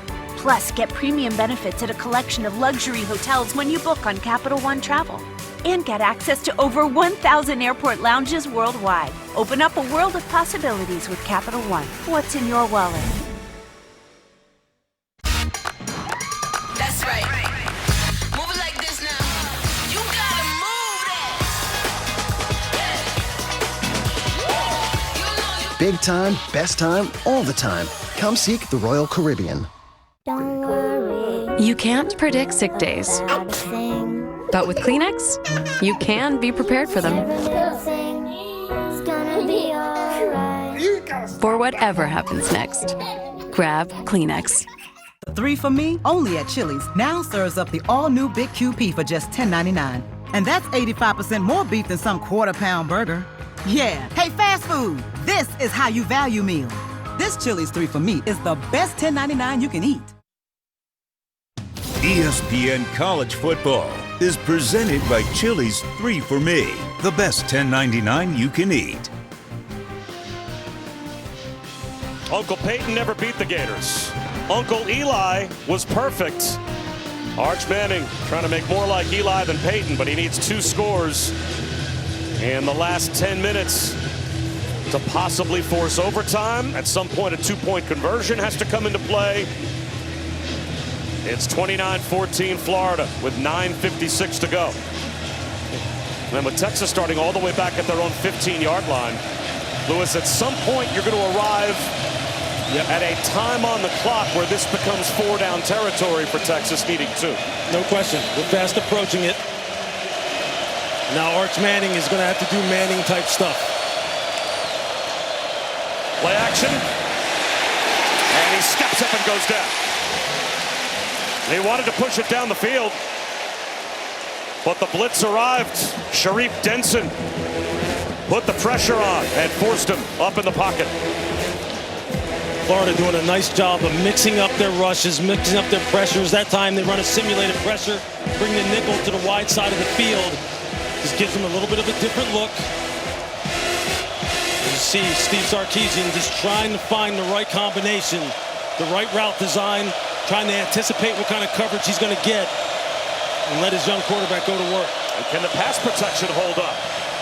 This time it does, at least for the time being! And that might be a coverage sack. Devin Moore wrestled down Arch Manning. He wanted to throw one deep and just couldn't unload it. There's just nowhere to go with the football. You're just going to see, just watch the zone coverage. We're just going to let it roll here. There's really no one uncovering. There's no one ready. He may have been able to hit the curl route at the top of the screen. That's easier for us to say sitting up here analyzing it.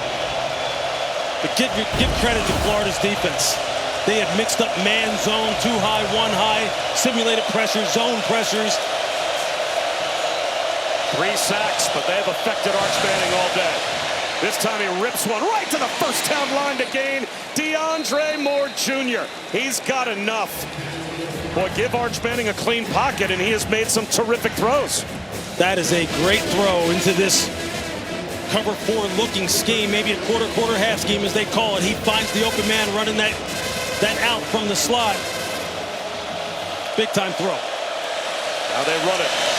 Wisner bouncing. Flag down, thrown behind the play. A gain of 3. Castell made the stop, but it's coming back. Offense, number 84, 10-yard penalty, first down. And now we're down to 8 minutes to go. Yeah, it's tight end Jordan Washington again. When you start losing defenders to your outside, watch what you do. Your natural tendency is to grab, because you know where the ball is obviously declaring, and you don't want your guy to make the play. That's just the natural instinct. It happens to the best of them. It's just untimely in this situation. Now you're way behind the sticks. And the clock moving as we approach the midway point of the fourth quarter.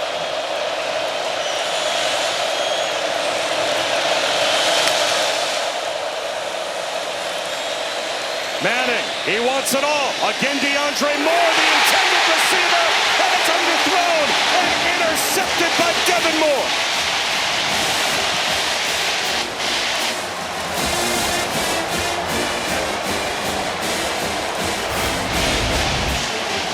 Watch this play by Devin Moore. Watch him wheel turn and find this football. Again, this looks like combine work. He knows that he's beat on the 7. He doesn't panic. He just wheels and then high points the football. Nothing makes me happier than good defensive back play. That's perfect.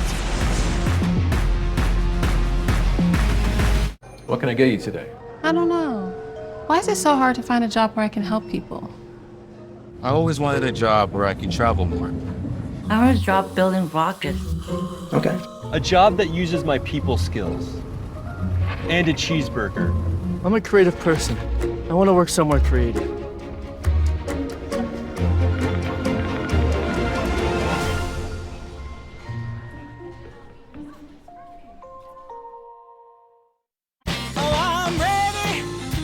Businesses work best when they put people first.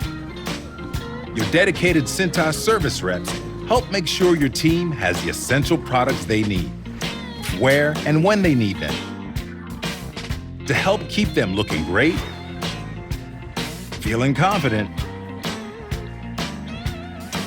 and ready to be their best. Get Cintas. Oh, I'm ready! And get ready for the workday. This sandwich, it's a complete game changer. Hello, this is Mike, and a little thing I love about the Chick-fil-A Pretzel Cheddar Club is that juicy chicken with that toasty pretzel bun. From the first bite to the last bite, that bun, it's crispy, cozy, just amazing. With the pretzel bun, the Dijon mustard, and the chicken, you have those three things together, and it makes that sweet, savory kind of combination. It's everything that you love about food rolled into one. It looks phenomenal. It tastes great. It's delicious. Real guest paid for their testimonial. With Chewy Pharmacy, save 20% and make every pet a healthy pet. Get quality meds to help with anything. Fleas, allergies, or recoveries. Delivered fast. For great prices, for life with pets, there's Chewy Pharmacy.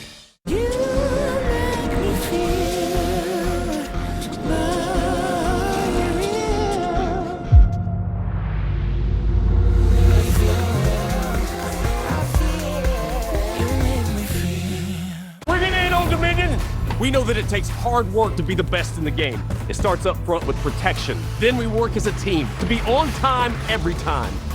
Now that's the best in the game. No playoff needed. Old Dominion Freight Line.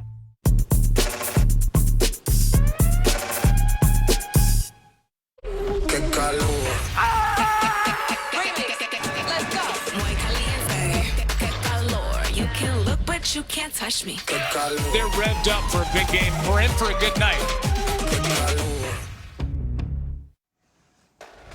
Matt Derry back in our college football studio. What a day of college football we have. The only undefeated on undefeated matchup coming up tonight. ESPN Texas Tech taking on Houston. Cameron Dickey, a big star. We'll see him tonight. Texas Tech number 11 as Jaden Baugh trying to finish off number 9 Texas, and if the Gators are able to do so, these are two trends that will flip in a big way today. Florida looking for their 18th all-time win against a top 10 team when they are unranked, but Texas in their history pretty dominant as a top 10 team against unranked opponents. This is a different animal today. It sure is. This is a much healthier, motivated football team than Billy Napier really feels as though now that his quarterback is healthy, the way this offensive line has played, Dallas Wilson's debut has been nothing short of spectacular. Fluttering pass. That's going to be intercepted.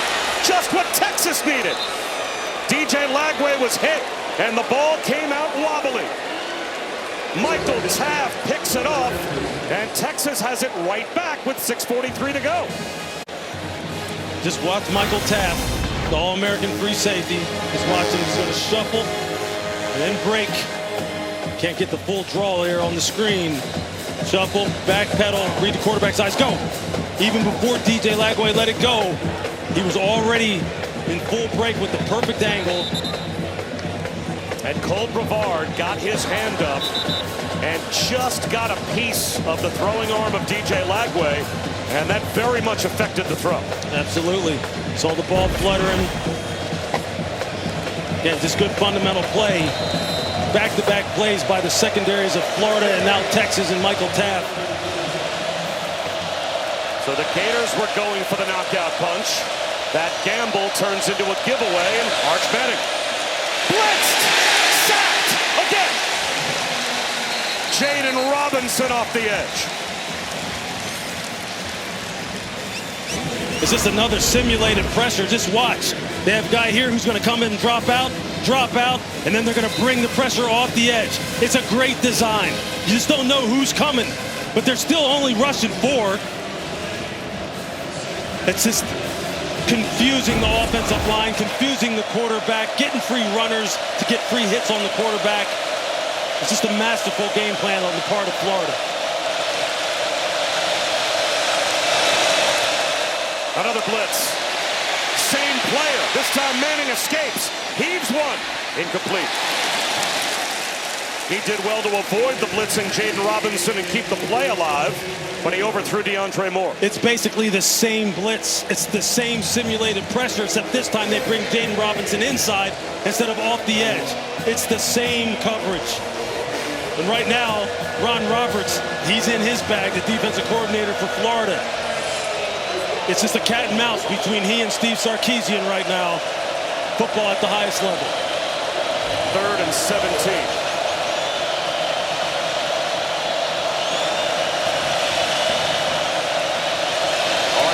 Trying his best to diagnose the protection.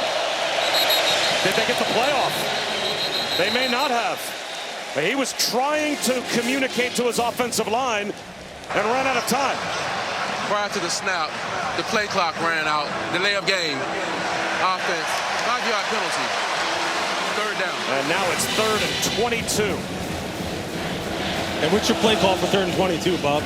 Well, you need to get half of it because it's probably four down territory at this point. Absolutely. I mean, these are just like almost impossible situations. Is my point. I mean, it's just it's so difficult. It's just so difficult. And this crowd, this environment.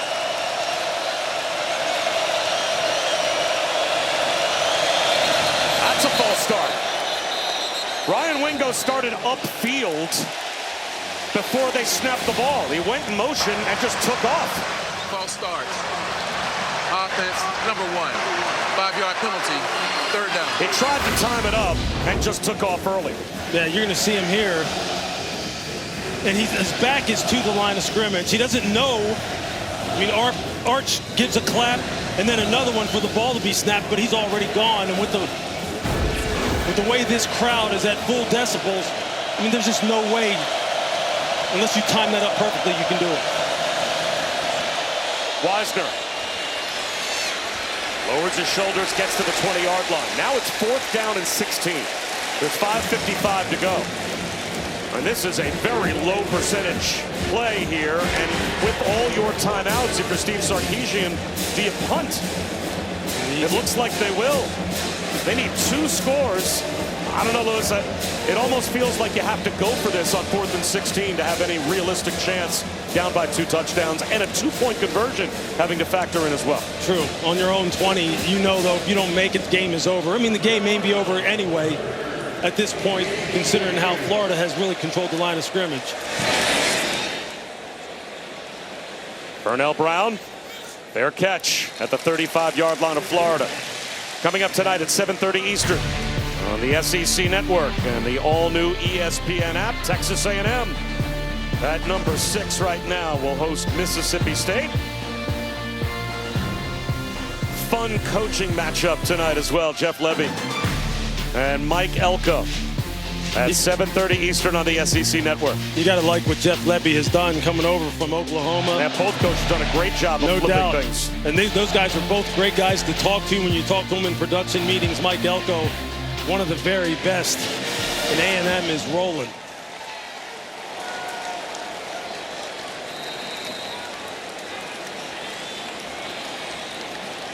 Bob Wischusen and Louis Riddick, Chris Budden, and our referee extraordinaire, Jerry McGinn.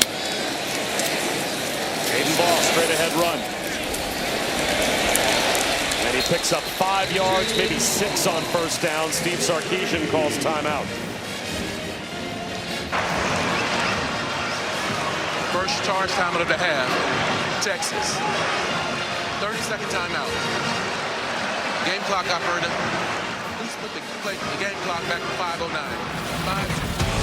2 touchdowns on the day for the true freshman Dallas Wilson in his debut. He's just a grown man, an absolute stud. The body control, the speed, the strength, the instincts, the competitiveness. Look at that release. You better double cover this young man. If you're going to get up on the line of scrimmage and press him, if officials are going to let him play physical on the outside like that against your press coverage, you better get low, and you better make sure your aiming point is right, because he'll just run you right over like a locomotive.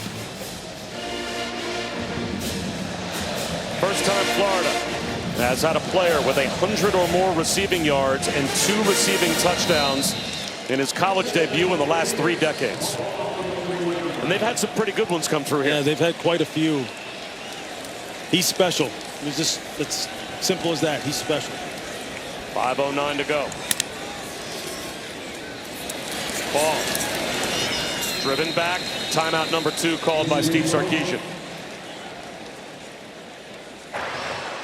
Second charge time of the half, Texas. And speaking of a Wilson, we want to send our best to Scott Wilson. Now, if you're not familiar with who Scott Wilson is, well, he is a Texas superfan. He is known for his incredible attendance. I mean, since the days of Earl Campbell, he had been to over 573 consecutive Texas games. And he was coming here through Jacksonville to come to the game and had a heart attack. So we understand that he is in the hospital.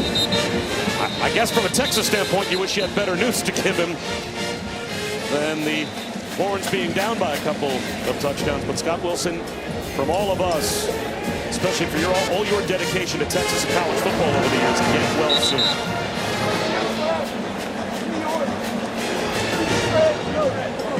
Probably comes down to this for Texas. 5:06 to go.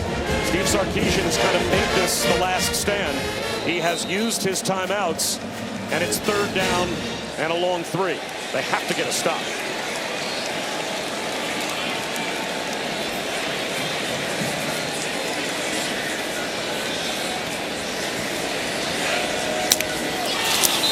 False start. So that'll make it 3rd down and 8. That's a big favor being done by the Gators for Texas. False start. Offense, number 86, 5-yard penalty, 3rd down. Tony Livingston, the tight end. Just a mental error, just not locking in, letting your mind drift. They're about to go with that outside zone again to Jaden Ball, see if he can put this game away. Now you got 3rd and 8. If you're Billy Napier and Russ Callaway, would you put the ball in the air on 3rd and 8 or just run it, force Texas to use that last timeout? I think that's it. Just 2 scores. Just keep the ball on the ground, let the clock keep rolling. And they'll play it with Jaden Ball. Texas obviously ready for it. Limits him to a gain of 2, and there is the final timeout. So the Horns about to get the ball back. 5 minutes to go, and they need 2 scores. They are now out of timeouts. A reminder that coming up next, Jacob Rodriguez and Texas Tech will take on Houston. That is his wife, Emma. She is a Black Hawk helicopter pilot. So she's got the far tougher job in that family. And she'll also be mic'd up tonight. I'll tell you during the game. So we'll get to listen in on what a wife has to say during the game while her husband's playing. And how cool is that? Speaking of those Black Hawk helicopters, a couple years ago for Monday Night Football, we got a chance to go and see some Black Hawks and the Apaches, and just unbelievable pieces of machinery. Unbelievable. How cool is that? Ryan Niblett hoping for a chance to return a punt.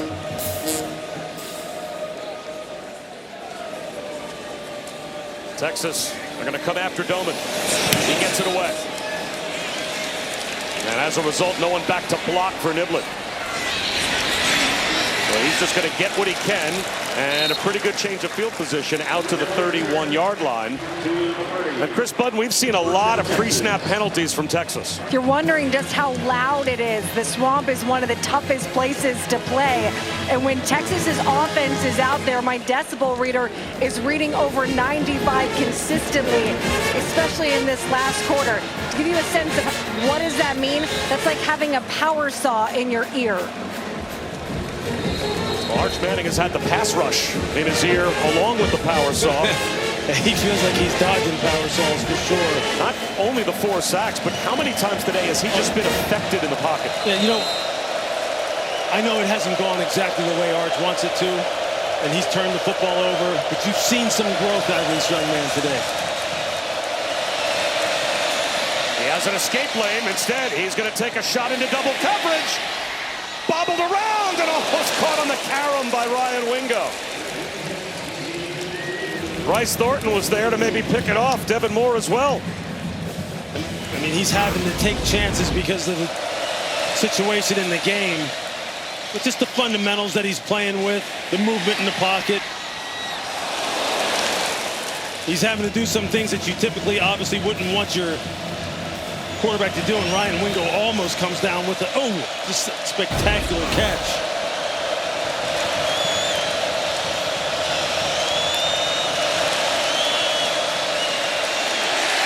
Spin out for Manning. Floats one over the middle. Great composure. Jalen McCutcheon, a true freshman, makes his first catch for 27 yards with 4.5 minutes to go. Again, Texas out of timeouts. So they only have the 2-minute timeout, and then when we go under 2 minutes, the clock stopping after first downs to help them.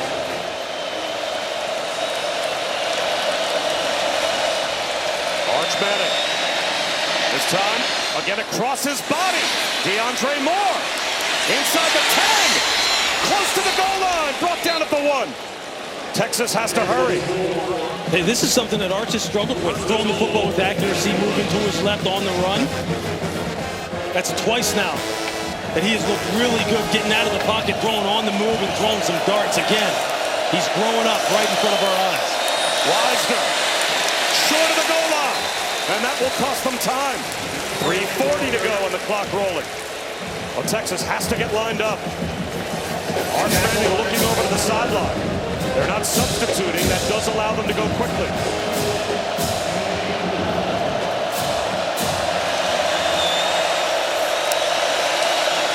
Wisner again, into the end zone for the touchdown.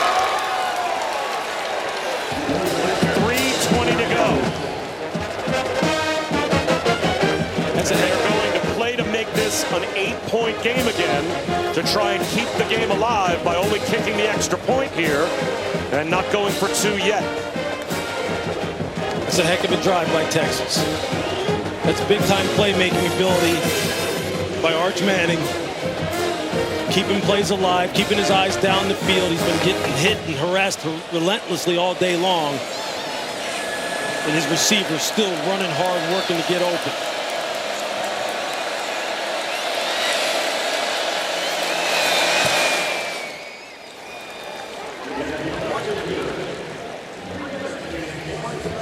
A had-to-have-it drive for Texas, and they got it. It sure was.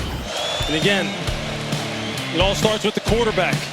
Under pressure, he has the tight end, Jordan Washington, in the flat, but he decides to just hold on to the football, knowing he needs to get some chunk plays. Able to complete successfully down the field again, escaping to his left. Something that he struggled with as far as throwing was accuracy. But that time he delivers a dime to DeAndre Moore. And then here he hands it off to Wisner. He could have followed him into the end zone had he decided to pull that one. Nice play calls. Nice execution, nice ad-libbing by the quarterback. And here we go. Now, Lewis, the question. 3 minutes and 20 seconds to go. Only the 2-minute timeout to stop the clock. Will Texas kick it deep, or do you onside kick here? Because obviously Florida can take it all the way down to the 2-minute timeout, run a play on the other side of the 2-minute timeout as well. But if you're Texas and you kick it deep, you're probably only going to have, even with a 3 and out, under a minute and 20 seconds left by the time you get the ball back. Yeah, I think Sark is sitting here thinking, I don't know if I'm going to get this ball back. Do I need to try and get this now? The hands team is ready for the Gators. And they're going to pooch it into no man's land. Oh. And missing the ball and running back is Brown, and he covers it up at the 5. Wow. That's probably about the best result you could hope for if you're Texas by kicking it deep. Yeah, you're just hoping that the returner mishandles it, and you've got enough speed on your kickoff team that they can get down there, and that's the ideal situation. You're right, and you see who's leading the charge. 21, Ryan Niblett, one of the faster guys on the Texas roster.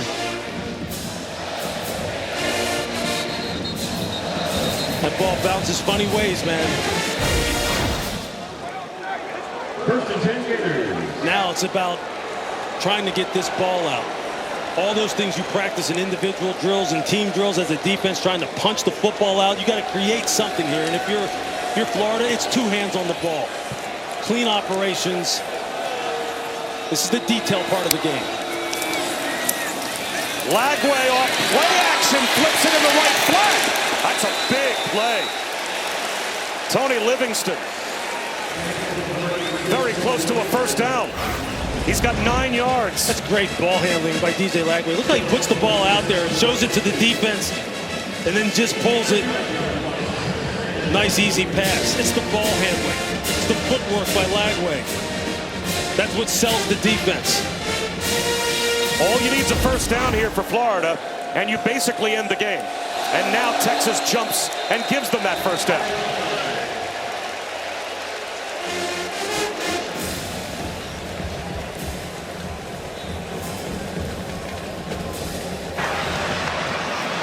Offside, number 0.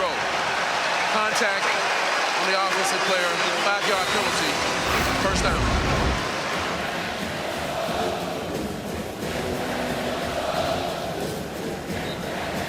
You think he did it on purpose to try and stop the clock, Anthony Hill, with 2:45 to go? You know, I think Anthony Hill was looking at Damian George, the right guard, and saw him kind of sit back in his stance as they were shifting and changing the formation. I think he's just trying to time it up. So it is a first down for the Gators. And they will run it right up the middle with Jaden Ball. He protects the football, and that will take us down to the 2-minute timeout.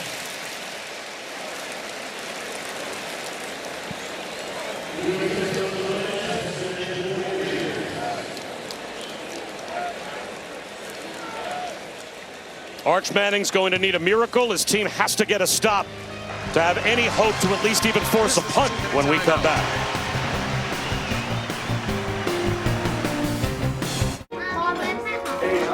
Sometimes you just need a moment. Self-care has never been this easy. Gummy vitamins from Nature Made, the #1 pharmacist recommended vitamin and supplement brand.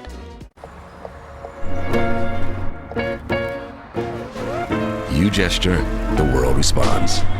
Any car that doesn't offer that sense of control is a car that stops short of amazing.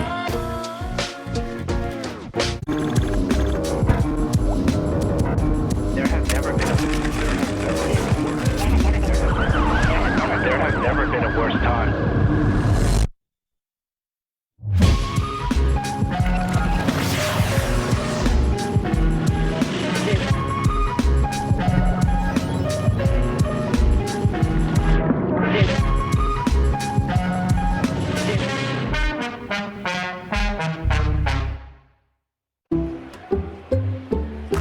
I checked Allstate first and saved hundreds on my car insurance.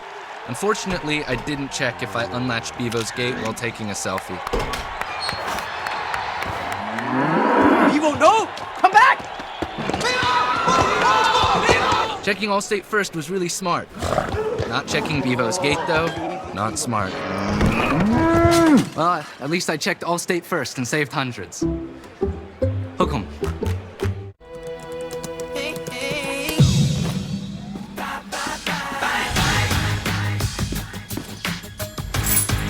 Get up to 22 hours of battery life with Snapdragon.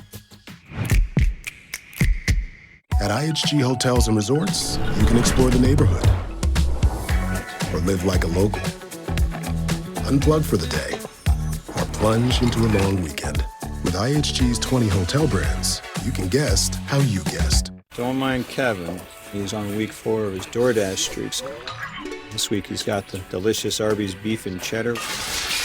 That's a lot of eating energy. Win every week with DoorDash streaks. Opt in, order every Saturday, build the savings. Bacon! I need bacon! Not bacon! Not bacon! Not falling for that again. Squirrel? No time! It's meaty. It's tasty. It's bacon! Nom nom nom nom nom nom. I love you. I love bacon. I love you. I love bacon. Chipotle just dropped Build Your Own Chipotle. Let's go! A mini Chipotle experience at home. It feeds 4 to 6 people. We have a lot of food here. Lots of protein, rice and beans. Everybody can make whatever they want, and there's plenty to go around. Absolute game changer.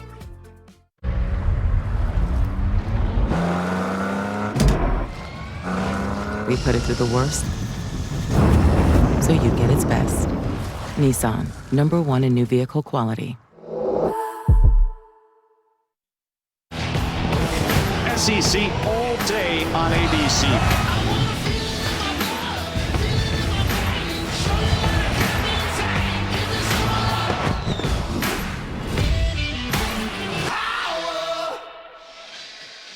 This league is like the NFL. I mean, anybody can beat anybody. It sure can. It's just terrific football every single week in the SEC. And the Gators trying to end this game against Texas. That last touchdown made it a one-score game. But it's 2nd down and 5 with 2 minutes to go in the 4th quarter for Florida. They pick up a first down, the game is over.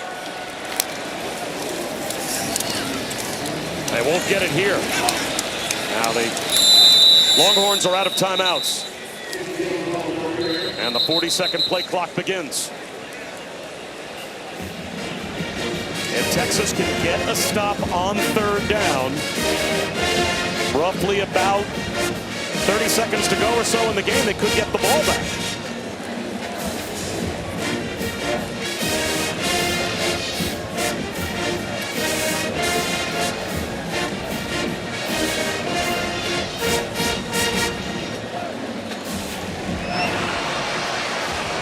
Helmet came off during the play under 2 minutes.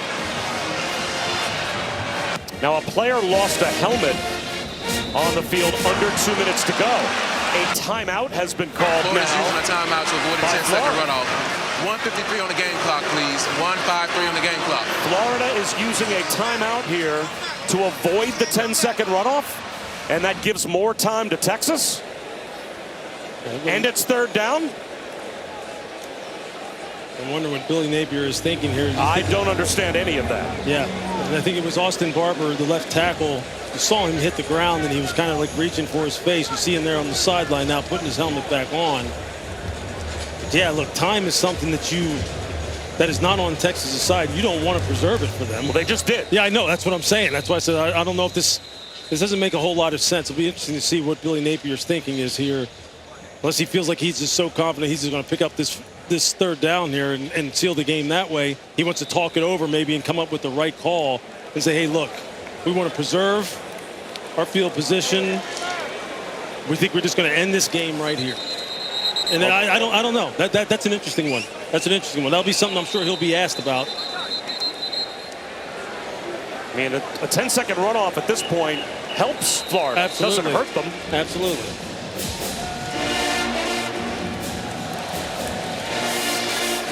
Well, it's academic if they pick up this first down. But if Texas gets a stop, way more time will be left on the clock than they anticipated. And they're going to get that stop. Now the clock rolls with 1:48 to go. Instead of there being maybe a half minute or so to go, the Longhorns are about to get the ball back with about a minute left on the clock.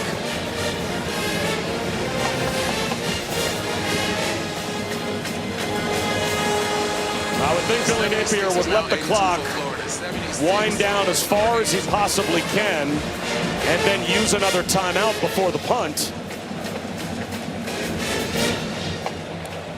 But 10 on the play clock and a minute 15 on the game clock. There's no way Texas should end up with as much time as they are about to end up with. Yeah. That's a decision-making sequence that he's going to have to explain as to what was his thinking in that particular situation. Florida, 30-second timeout. So now there's 1:06 on the clock. Texas is out of timeouts, but depending on where they get the football, with the clock stopping in college inside of 2 minutes, if you pick up a first down, that's certainly a mechanism to save them some time. It sure is. They need a touchdown and a 2-point conversion.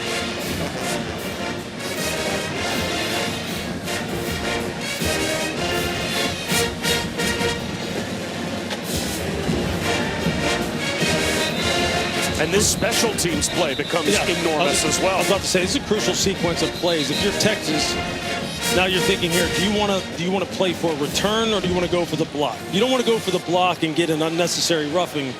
To me, you want to try and set up a return. And you want to see if you can get Niblett loose and have him just produce an explosive play.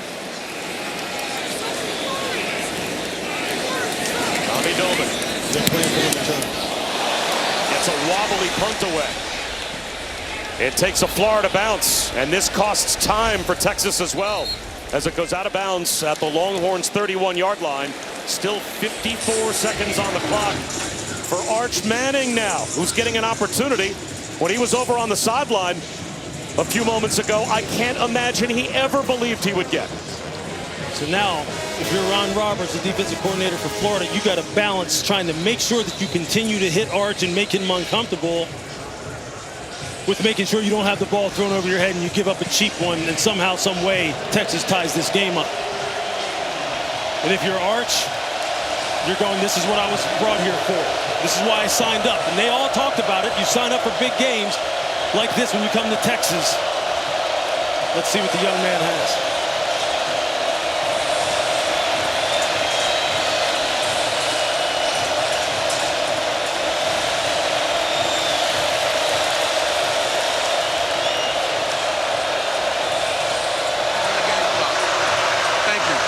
This delay is. They actually just adjusted the clock from 54 to 55. So 1 extra second for Texas is added on. 4-man rush. Arch Manning. Can't escape. His helmet comes off as well. Cameron James with the sack. And if no penalty is called, they have to take Arch Manning out of the game. Number 16 helmet came off during the play. This qualifies for a 10-second runoff. Game clock operator, please put the game clock at 3:06. Wow. So not only will Matthew Caldwell be forced into the game for one play, but because Arch Manning lost his helmet, it's a 10-second runoff as well. Arch is going to want that play back. He had Jordan Washington, the tight end, splitting the safeties down the middle of the field, just didn't pull the trigger. And Matthew Caldwell's got to put it in the air. How about that throw? Ryan Wingo turns upfield, gets to the sideline and stops the clock with 26 seconds to go, but there are flags in the offensive backfield. I think you're going to get hands to the face on the part of Florida. Each team's pointing at the other. Personal foul, hands to the face. Defense, number 91. Wow. 15-yard That's penalty big. to the end of the run. First down. So 26 yards on the reception as Matthew Caldwell comes cold into the game and rips a throw. That is big. You're going to see it's McLeod. He's right here. Just watch, I believe it's his right hand. His left hand gets up into the face mask, up underneath the chin. There it is. And now Arch Manning is back in at the plus 40-yard line. If you're Arch, you're saying to yourself, I missed that middle read on Jordan Washington earlier. I got to let this thing rip. They're playing this too high look. If I get somebody running down the middle of the field, I got to let it go. Arch Manning on the move. Throws one down towards the goal line. Is it intercepted? Cormani McClain couldn't haul it in. It's incomplete. Ryan Wingo was there as well. Bob, he had a guy open again. It's an incomplete pass. Second down. Watch you're seeing the end of the play as McClain trying to make the game-ending interception. Game clock operator, please put 19 seconds on the game clock. 1-9. Loses control of it at the end. No doubt.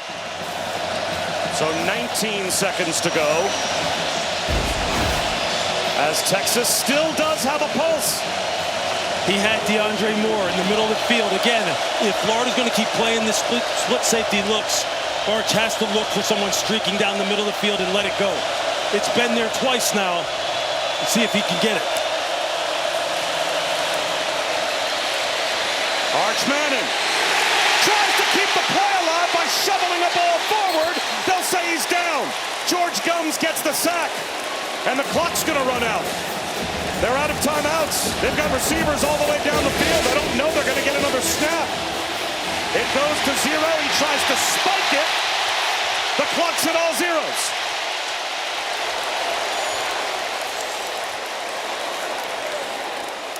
Steve Sarkisian thinks there's a second left.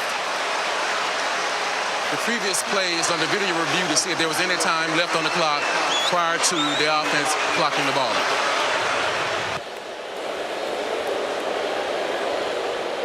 Will Texas get a chance at a Hail Mary? Or will they say that the spike came too late? See him trying to get his offensive lineman set, get through the cadence.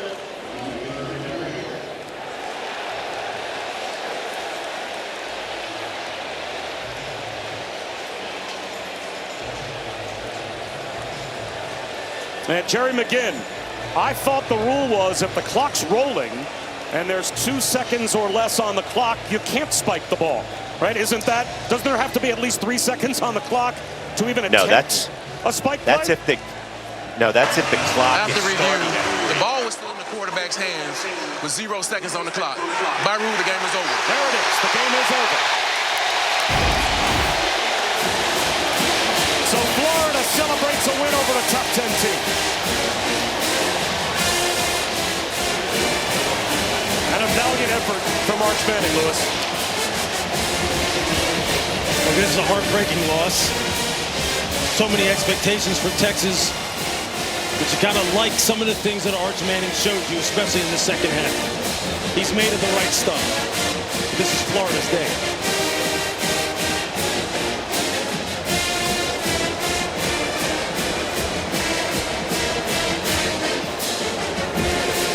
So the Gators get the win by 8. 29-21 is your final. For Louis Riddick and Chris Button, I'm Bob Wischusen. Thanks so much for watching. So long from Gainesville. It's time for Texas Tech and Houston. Thank you for watching this presentation of the Southeastern Conference on ESPN. ESPN